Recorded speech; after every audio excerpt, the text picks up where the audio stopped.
am Ariane, 31 years old.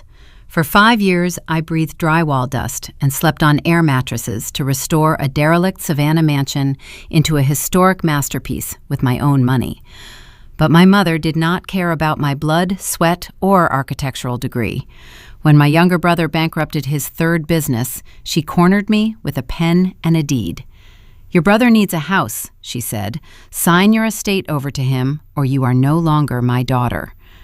I took the transfer papers, read them slowly, and said nothing.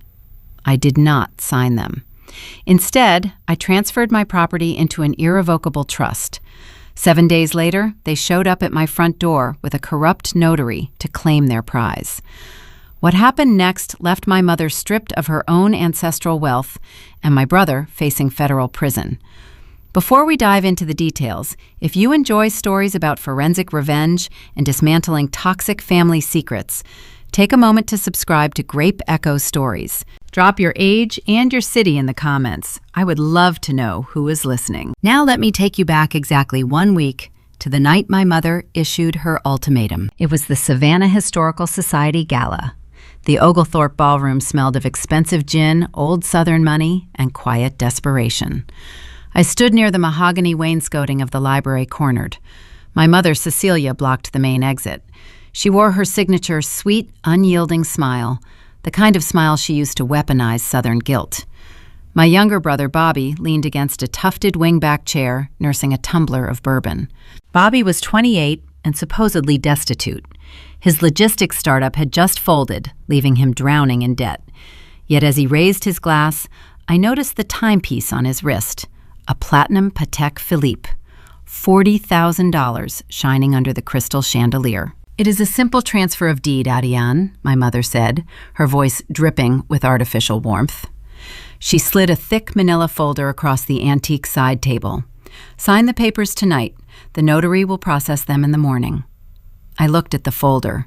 Then I looked at the woman who had spent my entire life treating my architectural career like a trivial hobby while worshiping the ground my brother walked on. "You want me to sign over Magnolia House?" I said, keeping my tone flat. The property I bought at auction as a rotting shell. The estate I spent 5 years restoring with my own income. "Bobby needs a proper estate to maintain our family name," Ariane Cecilia replied. She reached out and patted my arm. "He is the heir. He has a certain standing to uphold. You are just a single woman. It is only natural you step aside for your brother. We must protect our own." I noticed a subtle tremor in her left hand as she pulled away. I also noticed the cut of her tweed jacket. It was Chanel, but it was 3 seasons old. In our exclusive social circles, wearing a 3-year-old collection was a silent alarm bell. "And if I refuse to give him my home," I asked. The polite hospitality vanished from her eyes. "Then you are dead to this family. You will have no mother, no brother. You will be a stranger in this town." Bobby smirked. He did not say a word, just took another sip of his bourbon, expecting my usual quiet capitulation. Our family operated on a traditional parasitic subculture. Daughters were expected to dissolve themselves to prop up the failures of the Golden Son. I reached out and took the folder from the table. "I need to review the boundary lines on the document," I said, maintaining perfect eye contact. "I will have it ready." I had zero intention of signing away a single brick. I just needed time to build a fortress they could never breach.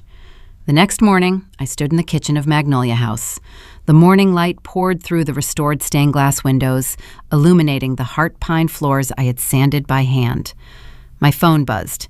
It was Elias Caldwell, my elite asset protection attorney.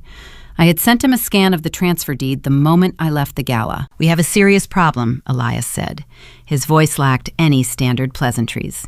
"I assume the deed is heavily skewed in Bobby's favor," I replied, pouring a cup of black coffee. "It is worse than that," Elias said. "I ran a quiet background check on your brother's logistics business. He did not just mismanage his company into bankruptcy.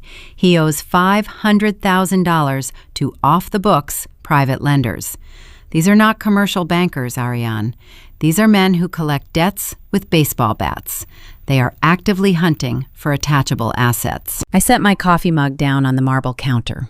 The cold reality washed over me. Cecilia was not just favoring her golden child.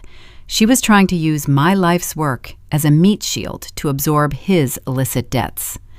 If I signed that deed, those lenders would seize my home in a matter of days. Can she force the transfer, I asked. Not if we move faster, Elias replied. We need to shelter the house in an irrevocable trust. It will strip the asset from your personal name and lock it behind an impenetrable legal wall. But the paperwork requires a mountain of red tape. We have a strict 7-day window before the state tax deadline. If your mother finds out what we are doing before the judge seals the trust, she can file an injunction to freeze your assets. I looked around my kitchen. I remembered the grueling hours breathing drywall dust, fighting corrupt city contractors, and sacrificing every weekend to save this piece of history. My father had left me the seed money for this firm, knowing Bobby was reckless.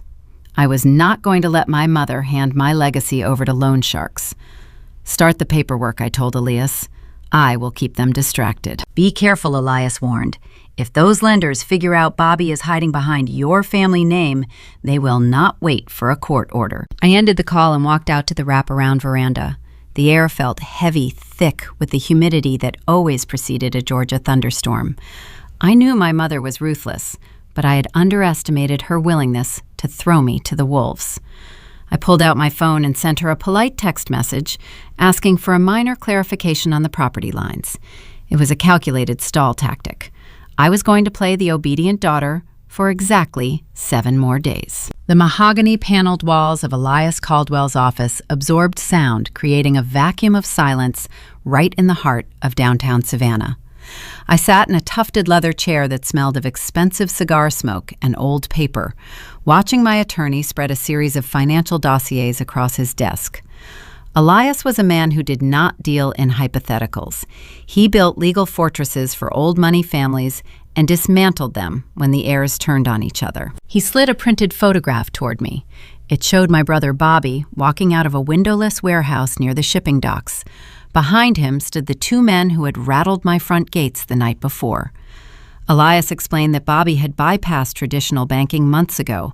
When his logistics company began hemorrhaging cash, he sought out unrecorded capital.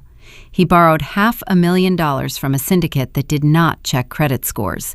They required physical collateral, and Bobby had promised them a historic estate he did not even own. My chest tightened as the true horror of my mother's ultimatum materialized. Cecilia was not merely preserving Bobby's social standing.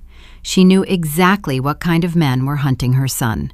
She had orchestrated the deed transfer to offer my life's work as a shield, intentionally throwing me into the crosshairs to absorb the damage. My mother was willing to let underground creditors strip my home to the studs just to keep Bobby out of a concrete foundation. I looked away from the photograph, focusing on a heavy oak column in the corner of the office. The polished wood gleamed under the recessed lighting, but a hairline fracture ran near the base. It transported me back to a humid afternoon 20 years ago.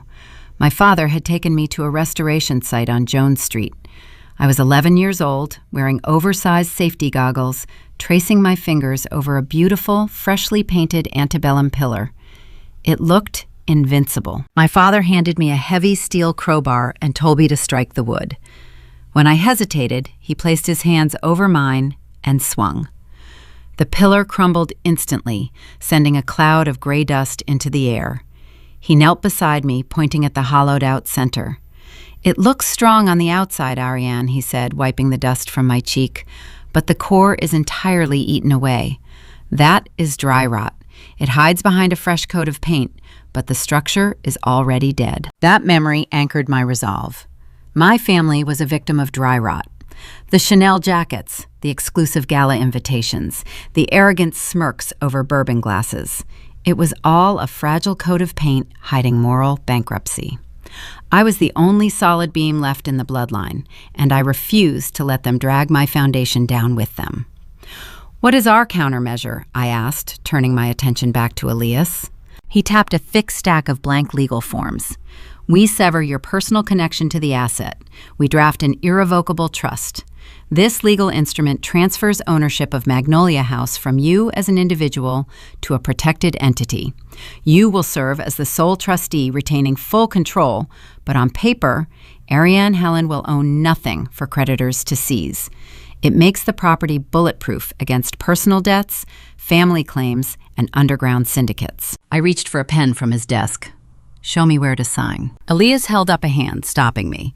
It is not that simple, Ariane. Establishing a trust of this magnitude requires a staggering amount of red tape. We have to secure federal tax identification numbers, draft specialized operating agreements, and file the transfer deed with the county clerk. Furthermore, the court must review and seal the documents. This process normally takes weeks. We have to execute it within a strict 7-day window before the state tax deadline hits or the transfer flags the system. I did the mental math. 7 days of playing a dangerous game of chess with a woman who controlled half the social elite in Georgia. There is another risk. Elias continued, his expression darkening. Secrecy is paramount. If Cecilia catches even a whisper that we are moving the asset, she can leverage her connections at the courthouse. She could file an emergency injunction claiming you are mentally unfit or that she has a pre-existing financial claim on the property. An injunction freezes your assets instantly. If the ink is not dry on this trust before she acts, your house remains exposed and the lenders will take it. I leaned back in the leather chair, feeling the weight of the ticking clock. I had to maintain the illusion of compliance. I needed to keep my mother convinced that I was slowly bending to her will. If I showed too much resistance, she would strike. If I yielded too quickly, she would grow suspicious. I had to feed her ego, keeping her distracted with the illusion of victory. Draft the trust, I instructed Elias, keeping my voice steady. I will handle Cecilia. I left the law office and stepped into the suffocating humidity of the Savannah morning. The historic district buzzed with tourists admiring the architecture, oblivious to the high-stakes financial warfare brewing behind the wrought iron balconies. I walked toward my architectural firm, mapping out the next 5 days in my head. My business was my sanctuary.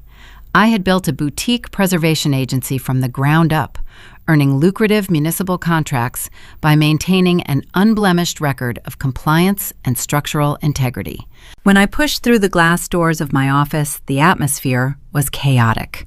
My lead project manager, a seasoned contractor named David, stood near the reception desk with a stack of manila envelopes in his hands. His face was pale, his jaw clenched tight. David handed me the top envelope.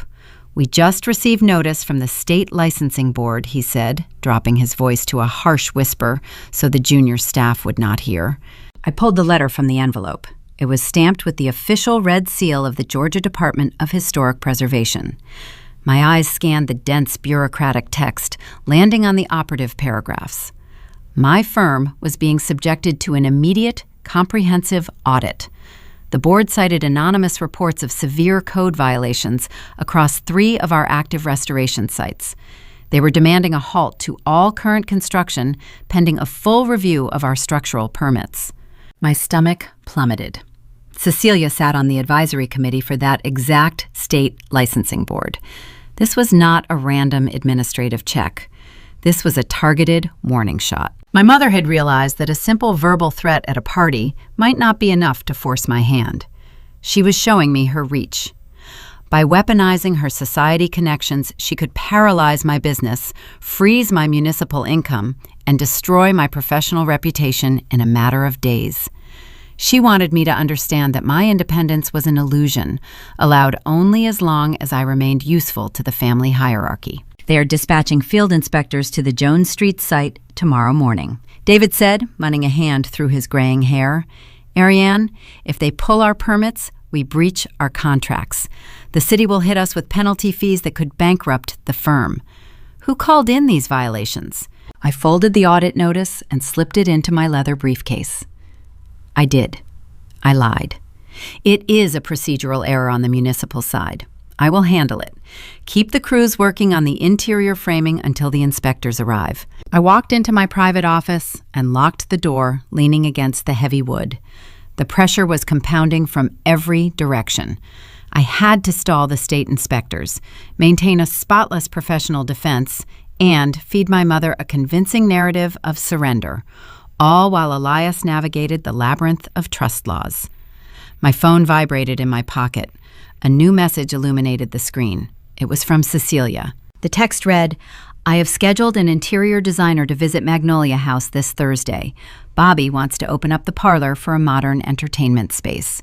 Please ensure the property is unlocked for them. We are so proud of you for making the right choice, darling." She was planning to gut my award-winning restoration to build a man cave for a parasite.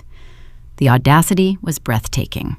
She was measuring drapes and knocking down walls in a house she did not own, operating on the arrogant assumption that I was already defeated. I stared at the glowing screen, my thumb hovering over the keypad. Every instinct urged me to unleash a torrent of truth, to tell her the loan sharks were circling and the legal fortress was already under construction. But I remembered the dry rot. I remembered the ticking clock. I typed a single sentence. "I will leave the side door open for the designer." I hit send, sealing my facade. The first battle had begun, but the war was about to escalate into dangerous, uncharted territory. Wednesday morning brought a suffocating heat thick enough to make breathing feel like a physical chore. I watched a white delivery truck idle on my cobblestone driveway. 2 men unloaded 80 heavy-duty cardboard cartons, stacking them neatly across the wraparound veranda. This was my calculated diversion. I needed Cecilia to witness tangible proof of my surrender. I carried the empty cartons into the library. The room featured floor-to-ceiling mahogany shelves holding hundreds of rare architectural blueprints and leather-bound preservation texts. These books were my prized possessions, representing years of intense study and late-night research. I began wrapping the fragile antique volumes in unprinted newsprint, carefully placing them into the cardboard containers. I sealed the flaps shut with loud, echoing rips of packing tape, just as the front door chimed. Cecilia glided into the grand foyer, flanked by a tall man holding a digital measuring laser. The designer wore a silk ascot and an expression of profound boredom. My mother beamed when she saw the taped cartons resting against the baseboards. "You are being so sensible about this transition, darling," she cooed, her tone dripping with fake sympathy. I offered a tight nod and retreated to the kitchen. I poured a glass of iced tea and listened to their conversation drift down the hallway. The designer talked about tearing out the load-bearing heart pine columns to install a sunken media pit. He suggested ripping up the original mosaic tile to lay down heated concrete. Cecilia enthusiastically agreed to every destructive suggestion. It was a symphony of sheer arrogance. They were planning the demolition of a masterpiece they would never possess. My trust documents were currently sitting on a judge's desk, waiting for a final signature. Every measurement the designer took was a futile exercise. I could not savor the irony for long. My phone buzzed with an urgent text from David, my lead contractor. The state inspectors had arrived early at the Jones Street restoration site. They were already threatening to pull our municipal permits. I grabbed my hard hat, leaving my mother to her delusions, and drove across town. The historic brick facade of the Jones Street building stood behind a dense network of steel scaffolding. 3 inspectors wearing crisp, state-issued polo shirts held aluminum clipboards, scrutinizing a newly installed foundational beam. The lead inspector, a stern man named Harris, pointed his pen at the steel joist. He claimed the material violated the traditional aesthetic preservation codes. He was actively searching for any obscure reason to shut the site down, executing my mother's quiet mandate to ruin my livelihood. I knew these regulations better than the politicians who wrote them. I spent my 20s studying engineering load paths, while Bobby spent his tuition money on European ski trips. I reached into my leather satchel and pulled out the approved city blueprints stamped by the chief structural engineer. I calmly demonstrated that the hidden steel reinforcement was required by the new municipal hurricane guidelines, superseding the outdated visual codes Harris was attempting to enforce. Harris scowled, unable to argue with the hard evidence printed on the schematics. I bought my firm another 48 hours of uninterrupted work, but I knew the licensing board would just invent another phantom violation tomorrow. I desperately needed the legal fortress finalized before my business collapsed under the bureaucratic pressure. Exhausted and covered in fine brick dust, I drove to the Savannah Country Club to meet a prospective client for a late lunch. The dining room was a sea of pastel linen suits and clinking silver forks. As the hostess led me toward a secluded corner booth, a familiar booming laugh cut through the ambient chatter. Bobby sat at a prime center table surrounded by 3 heirs to local shipping fortunes. He ordered another round of top-shelf bourbon for his captivated audience. I paused behind a towering potted fern, listening to my brother hold court. He bragged loudly about his brilliant new real estate acquisition. He described my estate in vivid detail, claiming he planned to convert my historic carriage house into a private poker lounge. His friends toasted his sudden stroke of genius. Bobby soaked in the admiration, entirely oblivious to the fact that his sister stood 10 feet away, watching his delusion unfold. He was spending social currency he did not actually have, racking up a reputation debt that would soon collapse on top of him. I slid into my booth and ordered a sparkling water, trying to steady my racing pulse. Before the waitress could return, Elias Caldwell's private number flashed on my phone screen. I excused myself and walked out to the secluded garden patio to take the call. Elias sounded tense, which was a rare occurrence for a man who negotiated hostile corporate takeovers for a living. "We have a critical escalation," Elias said, his voice low and urgent. "My cybersecurity team monitors all inquiries regarding your social security number. We just intercepted a digital ping from a commercial underwriting firm based in Atlanta." I gripped the wrought iron railing of the patio. Why is a commercial underwriter looking at my credit file? "They are running a risk assessment on your estate," Elias replied. "Bobby did not just promise your home to those underground loan sharks. He is actively applying for a high-interest bridge loan from a legitimate financial institution." The humid air suddenly felt freezing cold against my skin. How can he apply for a loan on a property he does not own? "Because he presented them with a preliminary intent to transfer document," Elias explained. "A document bearing your signature." I stared out at the manicured golf course, processing the sheer gravity of the situation. "I never signed anything," I whispered. "I know," Elias said. "Bobby forged your signature, Ariane. He submitted fraudulent documents to a commercial bank. The stakes just shifted from toxic family entitlement to felony fraud. If that bank approves the underwriting and wires the funds across state lines, he is committing a federal crime." I closed my eyes. My own brother was willing to commit identity theft to save his own skin. He was using my forged name to secure hundreds of thousands of dollars, wrapping a legal noose around my neck. "Do we call the police?" I asked, my voice trembling with suppressed fury. "Not yet," Elias replied. "If we alert the local authorities now, Cecilia will use her connections to sweep the forgery under the rug as a simple family misunderstanding. We need to let him finish setting the trap.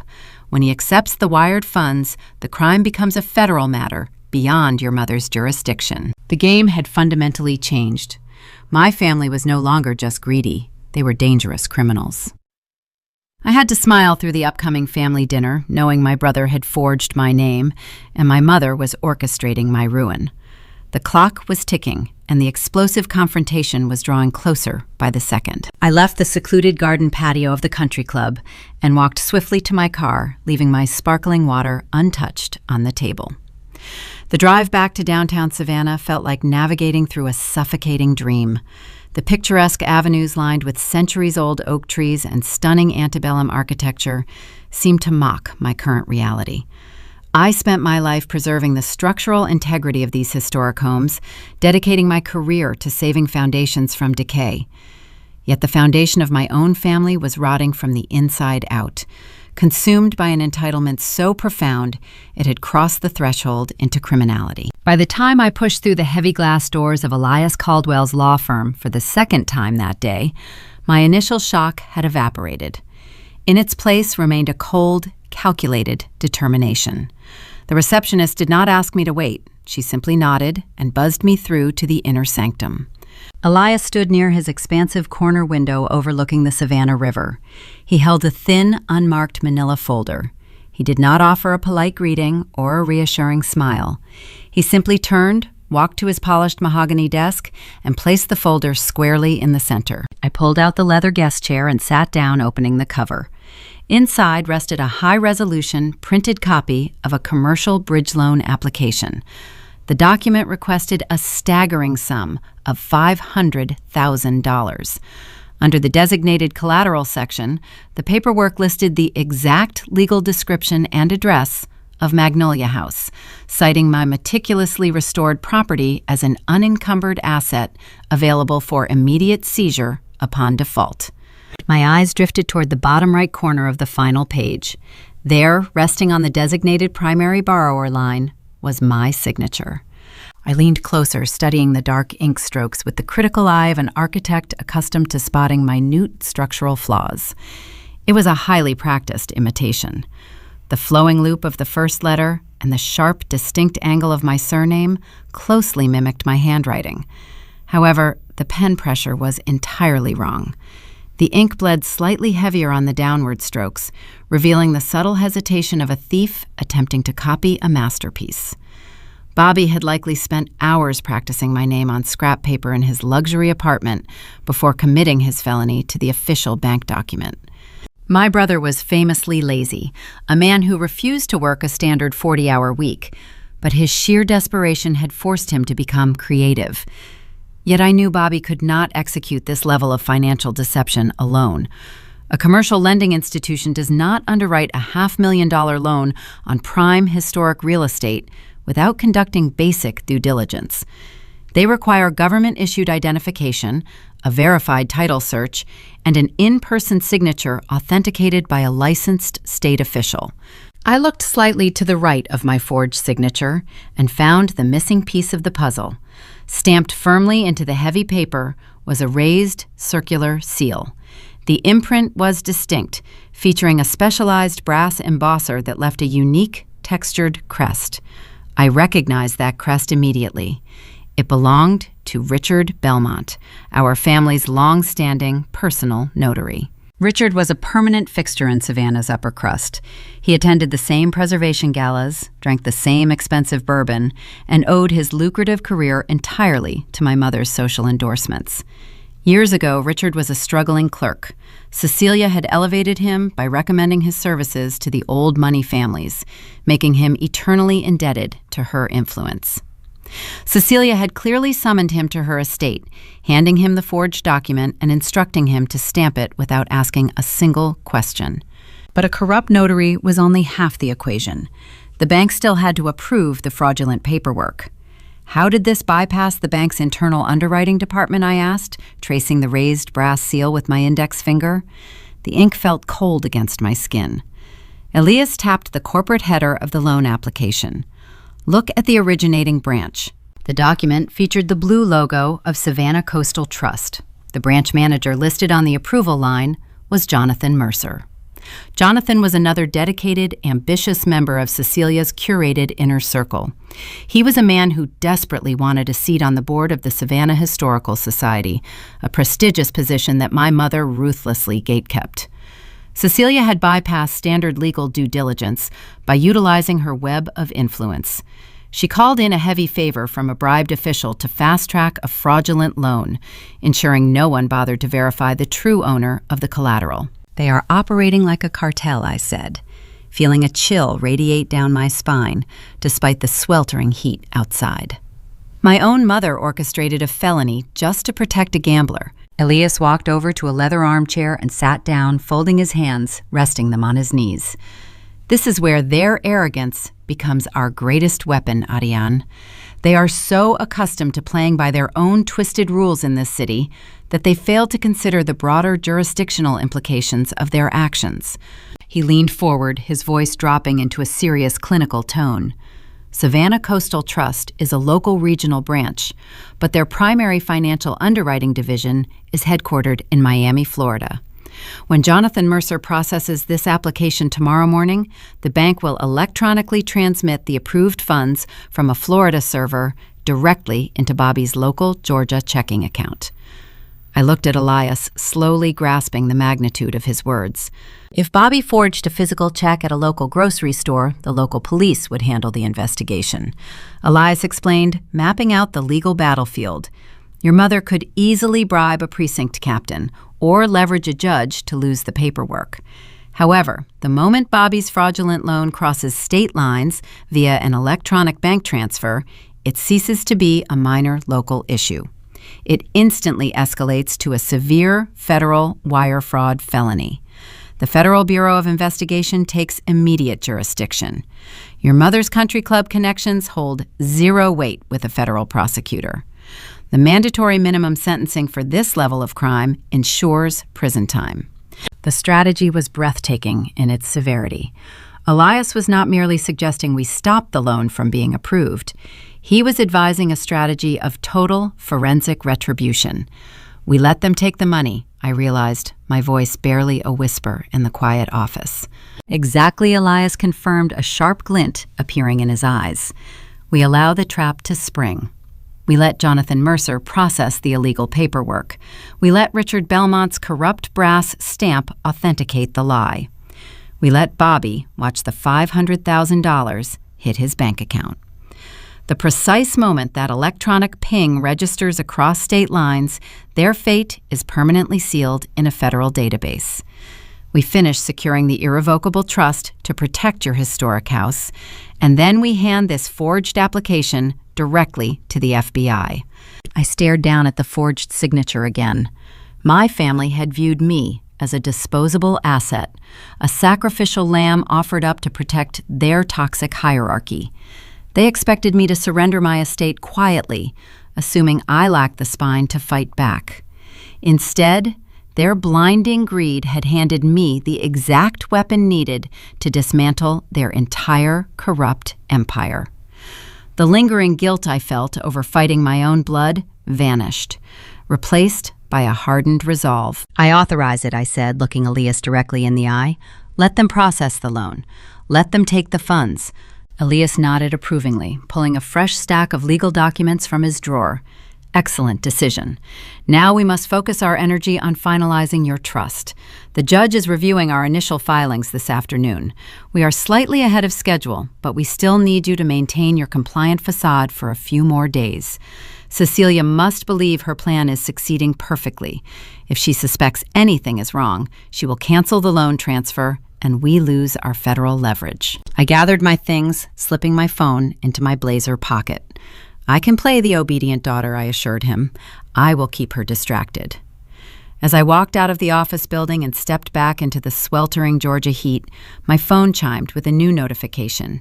It was a digital calendar invite from Cecilia, followed immediately by a detailed text message. The message read, "We are hosting an intimate family dinner this Friday evening at the estate to celebrate Bobby's new business venture. You are expected to attend, darling.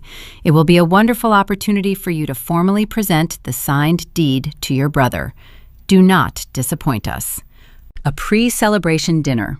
They were popping champagne over a victory they had not yet officially won. The sheer audacity of inviting me to hand over my home while they secretly forged my name filled me with a cold, focused clarity. I knew I had to attend that gathering. Refusing would raise immediate suspicion. It was the perfect opportunity to lower their defenses and sell the illusion of my defeat. But it also presented a dangerous golden opportunity. Cecilia ran her entire social and financial empire from a master ledger locked inside her private study at the family estate. If she was desperate enough to orchestrate federal fraud just to cover for Bobby, there had to be deeper financial rot hidden in those pages. I typed a quick reply confirming my attendance with a polite sign-off. I was walking directly into the lion's den, but I was not going as prey. I was going to hunt. Friday evening descended upon the coastal city with a heavy, suffocating warmth. I steered my vehicle down the long avenue paved with crushed oyster shells, approaching the ancestral property known as the Willows.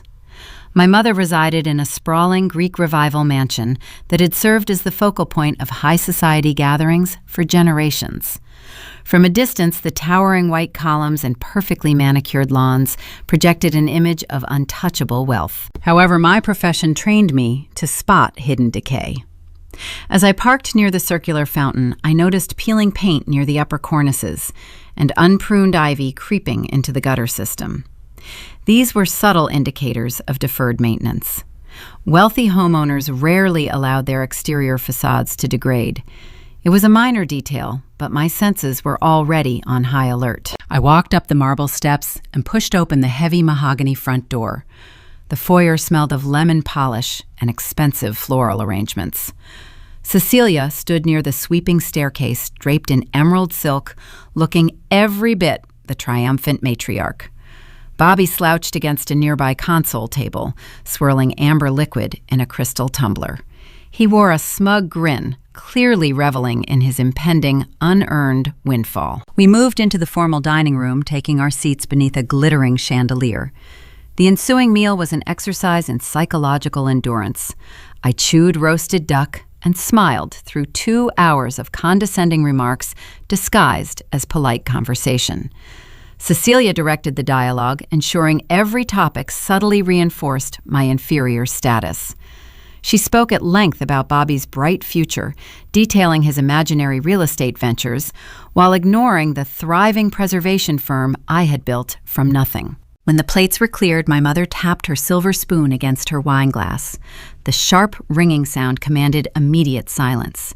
She stood up, her eyes locking onto mine with a predatory gleam. "I want to propose a toast," Cecilia announced, her voice echoing in the large room. "To Ariane, our quiet, practical girl. It takes a special kind of grace to recognize when your own path is plateaued. Not every woman is destined for a grand legacy or a prominent marriage. I am so proud of your noble, spinsterly sacrifice today. By stepping aside and providing your brother with a proper estate, you are finally contributing to the true future of this bloodline." I raised my glass, forcing my facial muscles to maintain a serene expression. I swallowed the bitter wine and the urge to flip the dining table. I needed her to believe I was a defeated woman who had accepted her bleak role in the family hierarchy.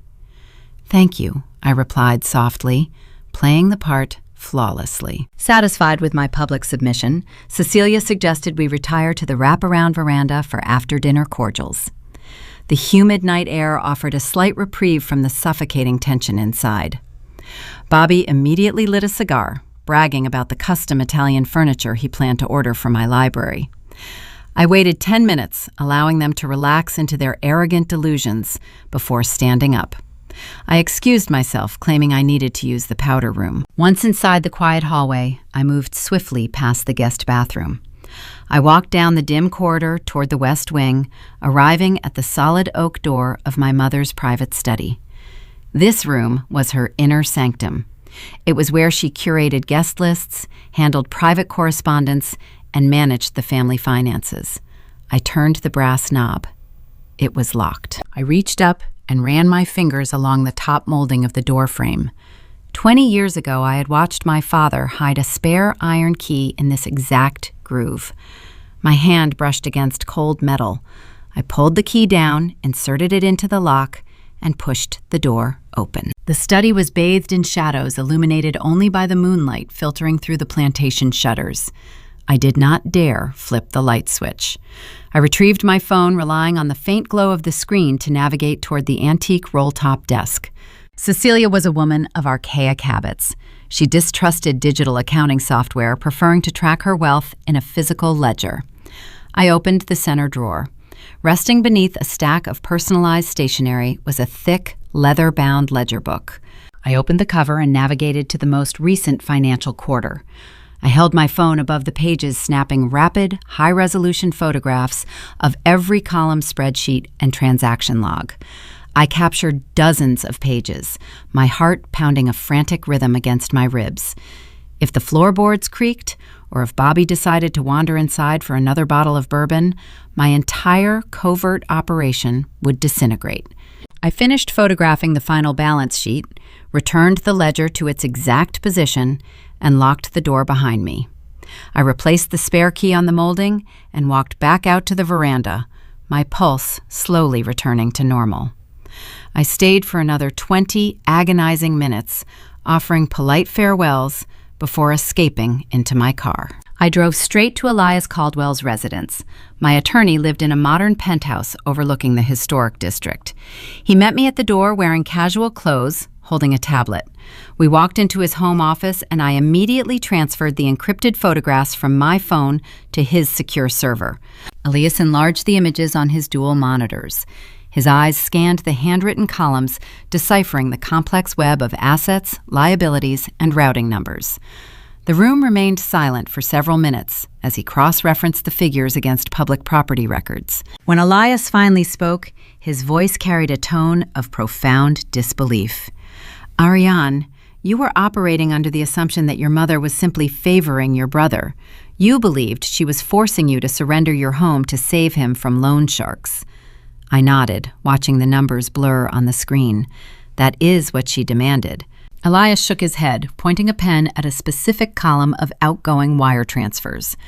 Bobby did not bankrupt his logistics business through pure incompetence. Look at these transaction dates. Over the past 3 years, systematic withdrawals drained his corporate accounts. The capital was routed into a holding company. I squinted at the holding company name.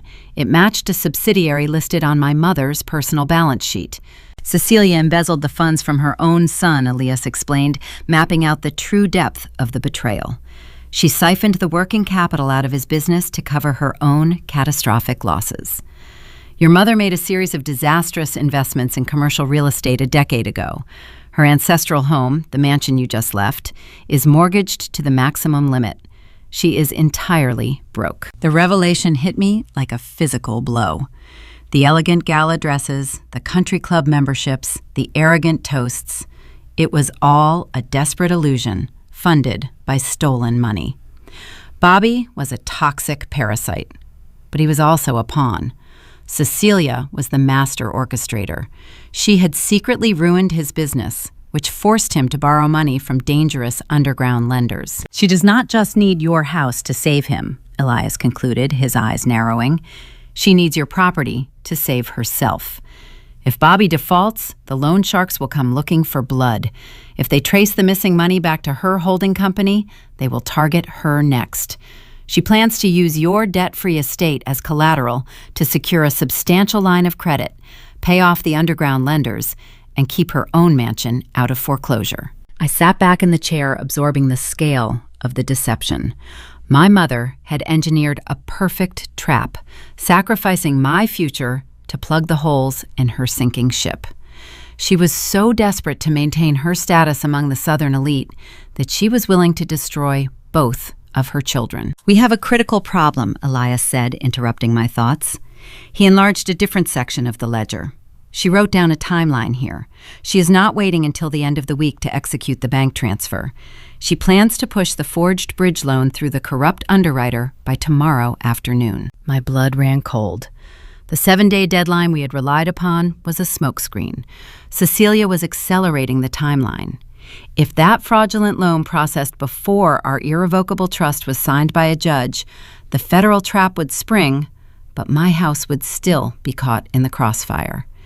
Can we finalize the trust tomorrow morning? I asked, feeling a surge of genuine panic. Elias grabbed his car keys and a thick stack of legal briefs. We have no choice. We are going to wake up a Superior Court judge right now. The dashboard clock in Elias Caldwell's sedan glowed an electric blue, displaying 10 minutes past 1 in the morning. We navigated the dark, humid streets of the historic district, bypassing the tourist avenues for a quiet, tree-lined neighborhood on the outskirts of the city. The Spanish moss hung like velvet curtains in the moonlight, obscuring the sprawling mansions that housed Savannah's oldest legal minds. Elias turned into a circular driveway and parked before a stately brick residence. This was the private home of Superior Court Judge Thomas Beaumont. Elias did not bother knocking. He used a brass knocker, striking it twice, a prearranged signal signaling an urgent after-hours filing. A moment later, the heavy door swung open. Judge Beaumont stood in the foyer, wearing a silk robe over his pajamas, his silver hair uncombed. He was a man who valued strict protocol, but he also owed his early judicial appointment to a recommendation from Elias's father. That decades-old favor granted us access when the rest of the city slept. "Come into the study," Elias the judge murmured, gesturing toward a room lined with leather-bound volumes. "I assume this intrusion concerns a matter that cannot wait for the morning docket." Elias placed a thick, organized stack of documents onto the mahogany desk. "We have a hostile creditor vulnerability, Thomas. My client must sever her personal connection to her primary asset before daybreak. We need your signature to seal an irrevocable trust and bypass the standard waiting period." The judge adjusted his reading glasses and scrutinized the paperwork. I stood near the doorway, keeping my posture rigid. I understood the delicate dance happening before me. Elias was telling the truth about the vulnerability, but he strategically omitted any mention of my mother, the forged bridge loan, or the impending federal wire fraud. If Judge Beaumont knew a felony was already in progress, he would be legally obligated to notify the authorities, effectively blowing our trap. "This is a highly restrictive instrument," the judge noted, tapping his pen against the top page. "The Ariane Helen Preservation Trust. You are structuring this to designate yourself as the sole trustee, yet you are stripping away your equitable interest. Once I sign this order, you effectively impoverish yourself on paper. If a creditor attempts to attach a lien against you, they will find nothing but empty pockets." "That is the exact intention, Your Honor," I replied, my voice steady. "The architectural integrity of my estate must remain protected from external liabilities." The judge flipped to the final page, reviewing the intricate clauses Elias had drafted. The document included a robust spendthrift provision, an airtight legal mechanism designed to block any third party from forcing the trust to distribute assets. It was a masterpiece of elite asset protection. On paper, Magnolia House would cease to be a piece of residential real estate. It would transform into a fortified corporate entity. Judge Beaumont picked up his fountain pen. He signed his name with a swift, fluid motion, then reached for his official judicial seal. He pressed the heavy iron contraption over his signature, leaving a crisp, raised imprint on the parchment. The legal barrier was now forged, but Elias was not finished. He opened his laptop, connecting to the secure, encrypted portal used by senior attorneys for emergency county clerk filings. He scanned the signed order and uploaded the transfer deed directly into the municipal database. I watched the progress bar inch across the screen. When it reached 100%, a green digital timestamp appeared. It was 3 o'clock in the morning. The transfer was officially recorded. Jonathan Mercer could process that forged commercial loan application whenever he pleased. By the time the bank underwriter searched the property records tomorrow afternoon, the system would show that Ariane Helen did not own the collateral. The federal wire transfer would trigger Bobby would receive his stolen funds, but my home would remain untouchable. He thanked the judge and drove back into the city. I returned to Magnolia House just as the eastern horizon began to turn a pale shade of violet. I did not sleep. The legal fortress was secure, but the physical premises still required immediate reinforcement. My mother still believed she held the winning hand, and she possessed a set of spare keys to my front door. At 5 in the morning, I placed a call to a specialized contractor. I utilized an elite security firm based out of Atlanta, the same experts I hired to protect high-value museum artifacts during intense historical restorations. I paid a premium for discretion and rapid deployment. 3 unmarked utility vans pulled into my cobblestone driveway 2 hours later. A team of technicians wearing neutral uniforms unloaded crates of advanced hardware. I met the crew chief on the veranda and handed him a detailed schematic of the property. "I need the perimeter sealed," I instructed. The technicians worked with surgical precision. They removed the antique brass tumblers from my heavy oak doors, replacing them with biometric locking cylinders engineered to look exactly like classic hardware. To the untrained eye, the house remained an elegant relic of the 19th century. In reality, It was now a modern vault. They installed micro cameras into the intricate ironwork of the porch lanterns and positioned motion sensors beneath the floorboards of the wraparound deck. Every point of entry was fortified, wired directly to a secure server localized on my mobile phone. While the crew calibrated the sensors, one of the younger technicians wiped sweat from his brow and asked why a residential property required military-grade surveillance. I handed him a glass of ice water, my expression remaining perfectly serene. My firm recently updated our historic preservation insurance protocols, I explained smoothly. The underwriters mandate these specific upgrades to cover the rare architectural elements inside. The technician nodded, accepting the alibi without question. It was the perfect cover story. If Cecilia sent someone to spy on my activities, or if the country club gossips noticed the service vans, the rumor mill would simply assume I was protecting my antique moldings from potential hurricane damage. By noon, the vans departed, leaving Magnolia House quiet and impenetrable. I walked through the grand foyer, tracing my fingers along the original wainscoting. I felt a profound sense of relief wash over me. The dry rot threatening to consume my life had been excised. I had built a sanctuary that my toxic bloodline could never penetrate. I spent the next 48 hours in a state of hyper-vigilance. I checked the digital county records constantly, confirming the trust remained active and unchallenged. I monitored the encrypted feeds from my new security cameras, watching the street for any sign of my mother's sleek vehicle or the hulking shadows of the underground debt collectors. Elias called me on Thursday evening to deliver a crucial update. He confirmed that the commercial bank in Miami had executed the electronic wire transfer. Bobby's local checking account now held $500,000 of stolen capital. The trap had successfully triggered. The federal authorities now possessed a permanent, unalterable digital footprint of the fraud. The endgame was rapidly approaching. Friday morning arrived, marking the 7th day since the gala. The air was thick and stagnant, signaling an impending coastal storm. I sat in my library, surrounded by the cardboard packing boxes I had left out as my brilliant diversion. I wore a tailored navy dress, projecting an aura of composed elegance, and waited for the inevitable confrontation. At exactly 10 o'clock, the proximity alarm on my phone chirped softly. I pulled up the exterior camera feed. A sleek black SUV idled just beyond my iron gates. The passenger doors opened. My mother stepped onto the damp pavement, wearing a triumphant smile and a pristine silk blouse. Bobby followed her, running a hand through his hair, looking smug and arrogant. Behind them walked Richard Belmont, clutching his leather briefcase, undoubtedly carrying the final transfer deed and his corrupt brass stamp. They had come to collect their prize.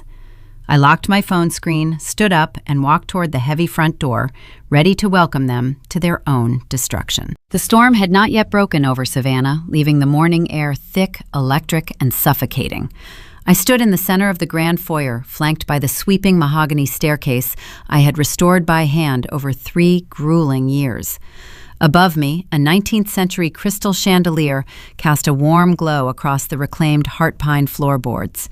This entryway was my masterpiece, a testament to my dedication and architectural skill. Through the etched glass of the front door, the silhouette of a sleek black SUV glided to a halt on the damp cobblestones. My phone screen buzzed, signaling my new biometric locks verifying the exterior approach. I pressed a single digital icon, and the heavy oak doors unlatched with a muted metallic click. My mother swept into the entryway first. Cecilia carried an aura of supreme triumph, wearing a tailored cream suit that defied the oppressive Georgia humidity. Bobby trailed close behind her, his hands tucked casually into his expensive linen trousers, wearing a smug, entitled grin that suggested he had already selected the new furniture for his estate. Richard Belmont brought up the rear. The family notary clutched his leather briefcase tight against his chest, his eyes darting toward the intricate crown molding rather than meeting my gaze. He looked like a man who knew he was carrying a lit fuse into a powder keg. Darling Cecilia chimed, her voice echoing off the historic walls. The sweetness in her tone was so concentrated, it felt venomous, Look at those packing boxes in the library. You really did listen to reason. I am so proud of your maturity." She stepped forward, attempting to pull me into a maternal embrace. I took a deliberate half-step backward, allowing her arms to grasp empty air. I gestured toward the antique console table positioned beneath the chandelier. "Let us conclude the business," I said, keeping my tone perfectly level. Richard shuffled forward, placing his briefcase onto the polished wood. The brass latches snapped open, sounding unnaturally loud in the quiet house. He withdrew a crisp stack of legal parchment and a heavy gold fountain pen. He arranged the documents with trembling fingers, smoothing out the creases. "This is the standard warranty deed," Richard muttered, pointing to a designated line at the bottom of the final page. "It transfers all equitable interest and real property rights from your name directly to your brother. I just need you to sign right here, and I will affix my official seal." Cecilia placed a manicured hand over my wrist. "It is for the best, Ariane. Bobby requires a proper foundation to build his new enterprise. You have always been such a sensible girl. When you were young, I knew you lacked the ambition to manage an estate of this magnitude. You are better suited to a smaller, quieter life. This house was always meant to anchor the male lineage of our family." Her words were a familiar poison. For 30 years, my mother had systematically diminished every milestone I achieved to inflate my brother's fragile ego. When I earned my architectural degree, she called it a charming hobby. When I won my first municipal preservation contract, she asked if the physical labor would ruin my complexion. Now she was demanding I hand over my crown jewel to a man who had never swung a hammer in his life. I picked up the transfer deed. I did not rush. I read every single paragraph, letting the silence stretch until it became agonizing.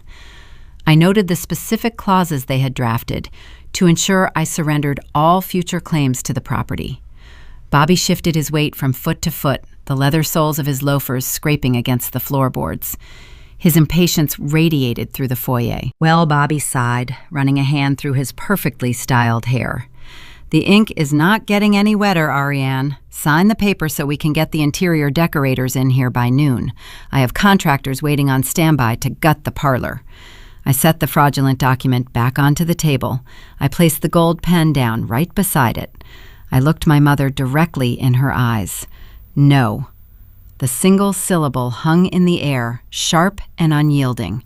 Cecilia blinked her triumphant smile, freezing in place. "I beg your pardon."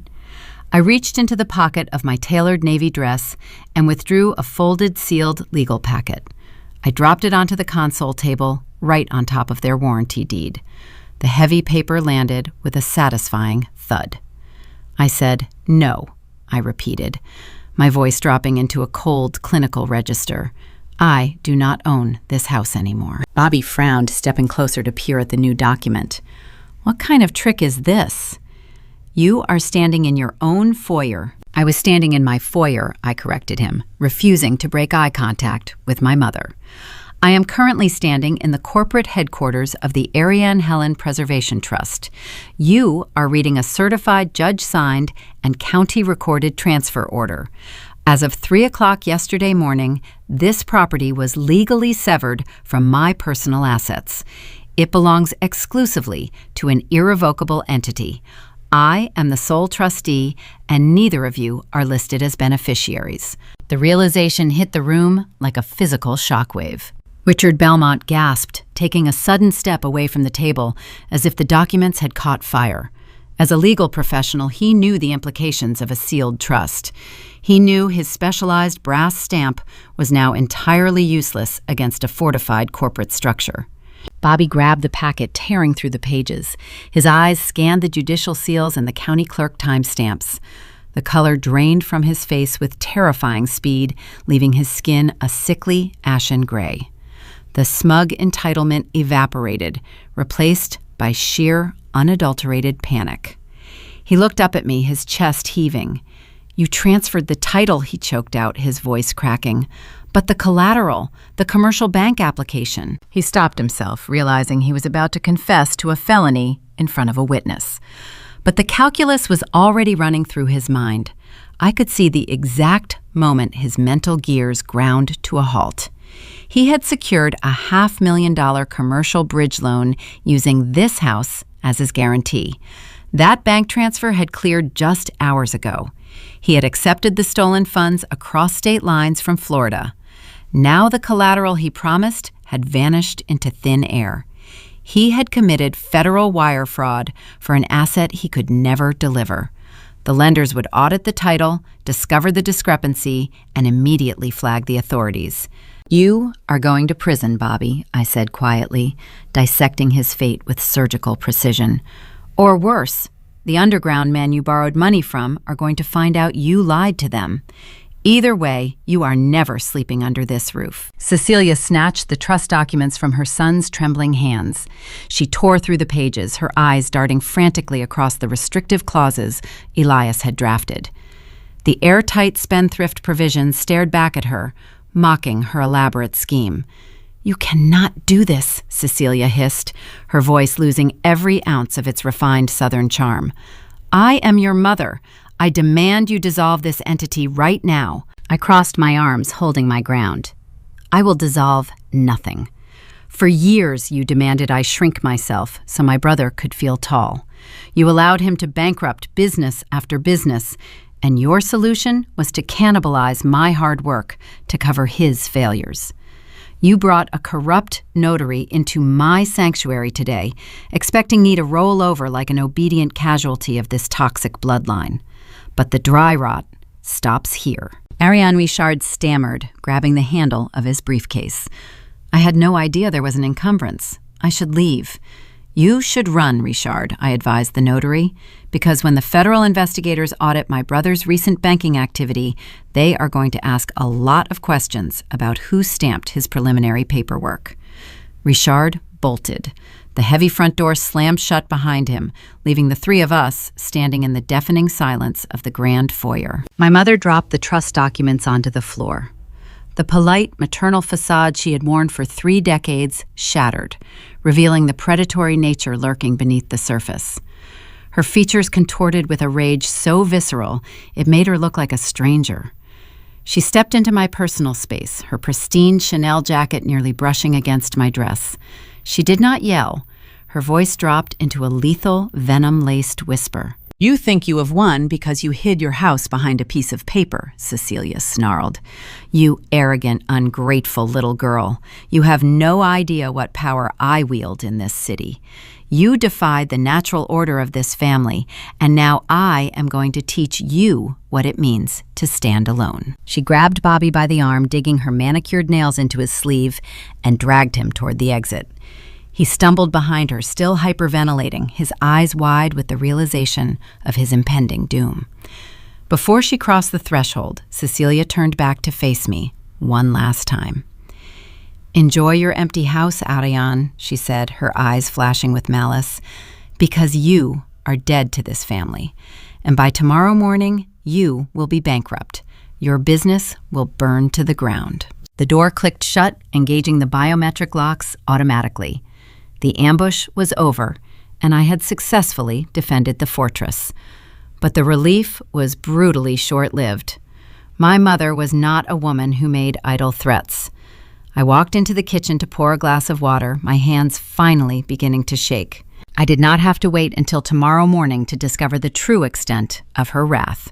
Within hours, the war would shift from my living room to the financial sector, and my hard-earned professional reputation would be placed directly onto the chopping block. The adrenaline crash following my mother's departure left a hollow ache in my chest.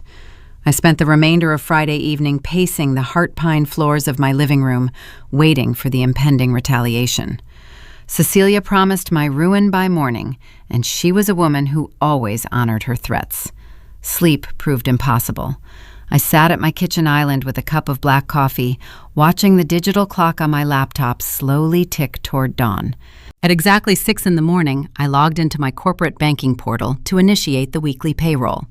My firm, Ariane Helen Preservation, operated on strict financial schedules. Restoring 18th century architecture required sourcing rare materials from specialized vendors. I needed to authorize a substantial wire transfer to a lumber yard in Charleston for reclaimed oak beams, and I had 20 dedicated employees waiting for their direct deposits. The banking dashboard loaded, but the familiar ledger did not appear. Instead, a stark crimson banner stretched across the screen. The text read, "Account restricted. Please contact branch administrator." I refreshed the browser. The error message remained. I clicked on my primary operating fund, my reserve account, and my personal savings.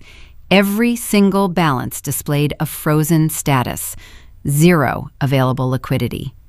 My blood ran cold as the reality of her strike settled over me. Cecilia had severed my oxygen supply. She utilized her curated network of influence at Savannah Coastal Trust to initiate a shadow fraud investigation. By freezing my capital, she intended to paralyze my business operations instantly. She knew that without cash flow, a boutique architectural firm would suffocate within days. Contractors would walk off active sites. Material suppliers would cancel pending deliveries. My hard-earned professional reputation, built upon years of unblemished reliability, would shatter. She wanted me humiliated, desperate, and crawling back to her ancestral estate to beg for mercy. My phone vibrated against the marble countertop. The caller ID displayed the name Marcus. Marcus was my lead masonry expert, a man who had spent 3 decades perfecting the lost art of historical brickwork. 2 years ago, he suffered a severe shoulder injury that threatened to end his career. Instead of replacing him, I kept him on full salary during his 8-month rehabilitation and paid for his physical therapy. That decision forged an unbreakable loyalty between us, creating a stark contrast to the disposable transactional relationships my mother cultivated within her high society circles. I answered the call, forcing my voice to project calm authority. "We have a situation at the loading dock," Marcus said, the background noise of heavy machinery humming through the speaker.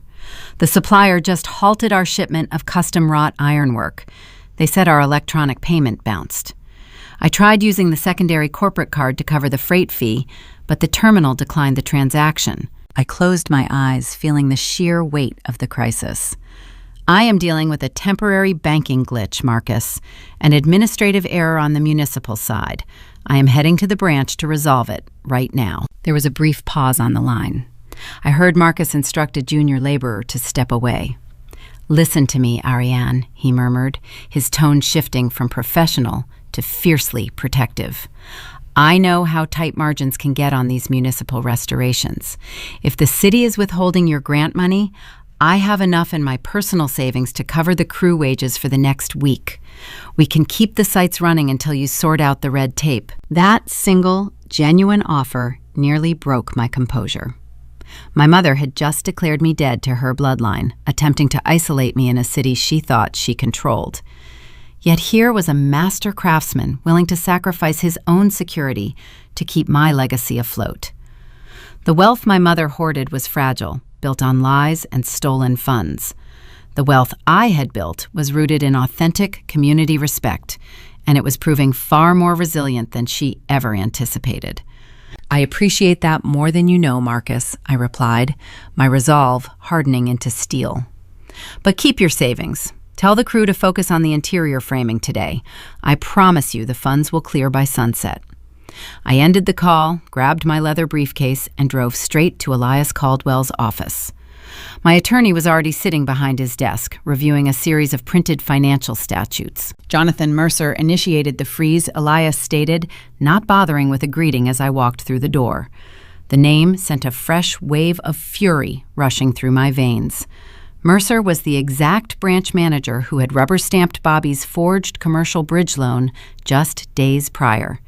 He was acting as Cecilia's obedient soldier, placing a discretionary hold on my corporate accounts under the guise of suspicious internal activity. A standard local attorney would attempt to file a formal grievance with the regional banking board. That bureaucratic process would take weeks, forcing me to navigate a corrupt old boys club system that my mother effectively governed. By the time a local panel reviewed my case, my preservation firm would be thoroughly bankrupt. "We do not play local politics," Elias said, reading my thoughts. "We are escalating the battlefield." We left his office and drove to the downtown branch of Savannah Coastal Trust. The bank featured towering marble pillars and a sprawling teller line designed to project an image of unshakable institutional trust.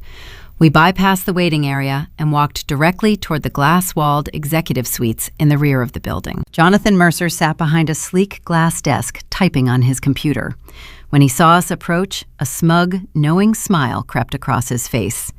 He assumed we were here to negotiate a surrender, arriving to wave a white flag on behalf of my mother. He stood up, buttoning his tailored suit jacket, preparing to deliver a rehearsed speech about regulatory compliance. We stepped inside his office. Elias closed the heavy glass door, cutting off the ambient noise of the lobby. Ms. Helen Mercer began, his tone dripping with fake sympathy. I assume you are here regarding the administrative hold on your corporate accounts. My compliance team flagged several unusual transactions, and standard protocol dictates Elias did not let him finish the sentence. He dropped a thick, leather-bound folder directly onto Mercer's pristine desk. You do not have a compliance issue, Jonathan Elias said, his voice dropping into a chilling, clinical register. You have a severe federal liability. Freezing a corporate operating account without a valid court order or a formalized subpoena is a direct violation of federal banking statutes. Mercer frowned, attempting to maintain his arrogant posture. We retain the right to suspend services pending internal reviews to prevent fraud. Elias opened the folder, revealing two distinct drafted legal documents.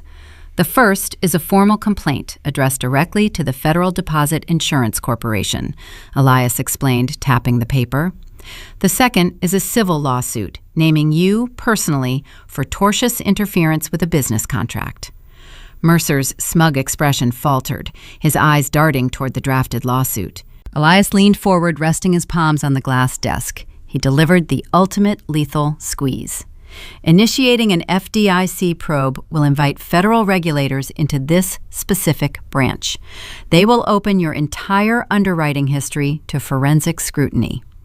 I have to wonder, Jonathan, can your recent commercial bridge loans withstand a federal audit? The implication struck the branch manager like a physical blow.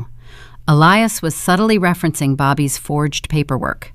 If Mercer refused to unfreeze my accounts, Elias would bring the full weight of the federal government crashing down on his head, exposing his complicity in a felony wire fraud scheme. Mercer looked at me, searching for any sign of hesitation.